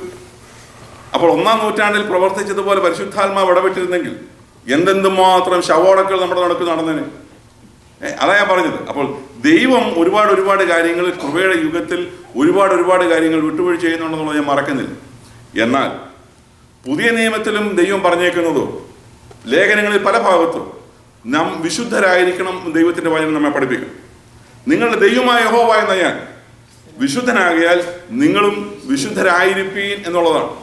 അപ്പോൾ വിശുദ്ധി എന്ന് പറയുന്ന വിഷയത്തിൽ നമ്മളെ കർത്താവായ യേശു ക്രിസ്തുവിനെ നമ്മളെ രക്ഷിച്ചപ്പോൾ, യേശു ക്രിസ്തു തന്റെ രക്തത്താൽ കഴുകി നമ്മളെ ശുദ്ധീകരിച്ചപ്പോൾ നാം വിശുദ്ധരായി തീർന്നു. എന്നാൽ അനുദിന ജീവിതത്തിൽ വിശുദ്ധിയുടെ പ്രമാണത്തിൽ വിശുദ്ധിയിൽ മുന്നേറേണ്ട ചുമതല നമുക്കുണ്ട്. നാമാണ് ചെയ്യേണ്ടത്. നാം പരാജയപ്പെട്ടേക്കാം നിശ്ചയമായി. എന്നാൽ പരാജയപ്പെടാൻ സാധ്യത ഉണ്ടെങ്കിൽ പോലും വിശുദ്ധിയിൽ ജീവിക്കുവാനുള്ള ഒരു പ്രേരണ, അതിനുള്ള മനോഭാവം നമ്മളിൽ ഉണ്ടായിരിക്കണം. അതുകൊണ്ട് വിശുദ്ധിയുടെ കാര്യത്തിൽ യാതൊരു വിട്ടുവീഴ്ചയും ദൈവവചനം നൽകിയിട്ടില്ല എന്ന് നാം ഓർക്കണം. ഇവിടെ കർത്താവായ യേശു ക്രിസ്തുവിന്റെ തല ഹിമം പോലെ വെളുത്ത്, അല്ലെങ്കിൽ പഞ്ഞു പോലെ വെളുത്ത്, വെണ്മ എന്ന് പറയുന്നത് കർത്താവായ യേശു ക്രിസ്തുവിന് പുരാതനത്വത്തെ കാണിക്കുന്നു. അതുപോലെ തന്നെ തന്റെ വിശുദ്ധിയെ കാണിക്കുന്നു. എന്റെ സമയം തീരുകയാണ്, ഞാൻ ഇവിടെ അവസാനിപ്പിക്കാം. നാം നമ്മുടെ കർത്താവായ യേശു ക്രിസ്തുവിന്റെ മനോഹരമായ ദർശനത്തിലാണ് നാം ഇന്ന് ഈ ക്ലാസ്സിൽ നിന്നത്. മനോഹരമായ ദർശനം. വെളിപ്പാട് പുസ്തകം ഞാൻ മുമ്പ് പറഞ്ഞതുപോലെ ഭീതിപ്പെടുത്തുന്ന ഒരു വിഷയമായി ചിലർക്ക് ഇരിക്കുന്നെങ്കിൽ, ഈ ദർശനം നമുക്ക് കാണുവാൻ കഴിഞ്ഞാൽ നമ്മുടെ ദൈവപുത്രൻ കർത്താവായ യേശു ക്രിസ്തു ആരാണ്, ഏതവസ്ഥയിൽ കർത്താവായിരിക്കുന്നു, നമുക്ക് കർത്താവിനെ അതുപോലെ കാണുവാൻ നമുക്ക് കഴിഞ്ഞാൽ, നമ്മുടെ കർത്താവിൻ്റെ ആ ഇന്നത്തെ അവസ്ഥയെ കാണുവാൻ കഴിഞ്ഞാൽ ഭയപ്പെടാതെ ഇതിനോട് അടുക്കുവാൻ നമുക്കിടയാകും. ദൈവത്തിന് സ്തോത്രം. നാം ഓർക്കണം, അടുത്തതായിട്ട് നമുക്ക് അവിടെ പറയുന്ന ഭാഗം അഗ്നിജ്വാലയ്ക്കൊത്ത കണ്ണോടുകൂടിയും. നമുക്ക് അടുത്ത ക്ലാസ്സിൽ ആ ഭാഗം ചിന്തിക്കാം. നാം ആയിരിക്കുന്നത് എവിടെ ആയിരിക്കുന്നു നാം ഓർക്കണം. നമുക്ക് നമ്മുടെ സഹവിശ്വാസികളെ കളിപ്പിക്കുവാൻ കഴിയും, നമ്മുടെ പാസ്റ്റേഴ്സിനെയോ അല്ലെങ്കിൽ മറ്റുള്ളവരെയോ കളിപ്പിക്കാൻ കഴിഞ്ഞേക്കാം. പക്ഷെങ്കിൽ എല്ലാവരും, പാസ്റ്റേഴ്സ് ആയാലും കൊള്ളാം, വിശ്വാസികളായാലും കൊള്ളാം, ഞാനും നിങ്ങളും നമ്മളെല്ലാവരും ആയിരിക്കുന്നതും അഗ്നിജ്വാലയ്ക്കൊത്ത കണ്ണോടുകൂടിയ ദൈവപുത്രന്റെ മുമ്പിലാണ് നാം ഓർക്കണം. ആ അഗ്നിജ്വാലയ്ക്കൊത്ത കണ്ണെന്ന് പറയുന്നത്, ആ കണ്ണിന് മുമ്പിൽ മറഞ്ഞിരിക്കുന്നത് യാതൊന്നുമില്ല എന്ന് ദൈവത്തിന്റെ വചനം നമ്മെ പഠിപ്പിക്കും. നാം എത്ര കവർ ചെയ്താലും, എത്ര ഒതുക്കി വെച്ചാലും, ഗൂഢമായും ഗുപ്തമായും എന്തെല്ലാം മാറ്റി വെച്ചാലും അതെല്ലാം അവൻ്റെ മുമ്പിൽ തുറന്നിരിക്കുന്നു എന്നുള്ളത് നാം ഓർക്കണം. ഇന്ന് രാത്രികാലം വിശുദ്ധിയിൽ ദൈവത്തെ സേവിക്കുവാൻ നമ്മെ വിളിച്ചു വേർതിരിച്ച കർത്താവിന് നമ്മളെക്കുറിച്ച് ഉത്തരവാദിത്തമുണ്ടെന്ന് മനസ്സിലാക്കി, ദൈവകുമാരൻ എന്തിനു വേണ്ടി നമ്മളെ രക്ഷിച്ചു, ദൈവ കുടുംബത്തിൽ എന്തുകൊണ്ട് നമുക്ക് അംഗത്വം നൽകി, പിതാവായ ദൈവവുമായി എന്തുകൊണ്ട് നമ്മളെ നിരപ്പിച്ചു എന്നുള്ളത് മനസ്സിലാക്കി ആ നിലയിൽ വിശുദ്ധമായ ജീവിതം നയിക്കുവാൻ ദൈവമായ കർത്താവ് നമ്മളെ സഹായിക്കുമാറാകട്ടെ. ഞാൻ പ്രാർത്ഥിക്കുന്നു. നമുക്ക് അതിനുവേണ്ടി ഉത്സാഹിക്കാം, ഒരുങ്ങാം. കർത്താവ് നമ്മളെ സഹായിക്കുമാറാകട്ടെ.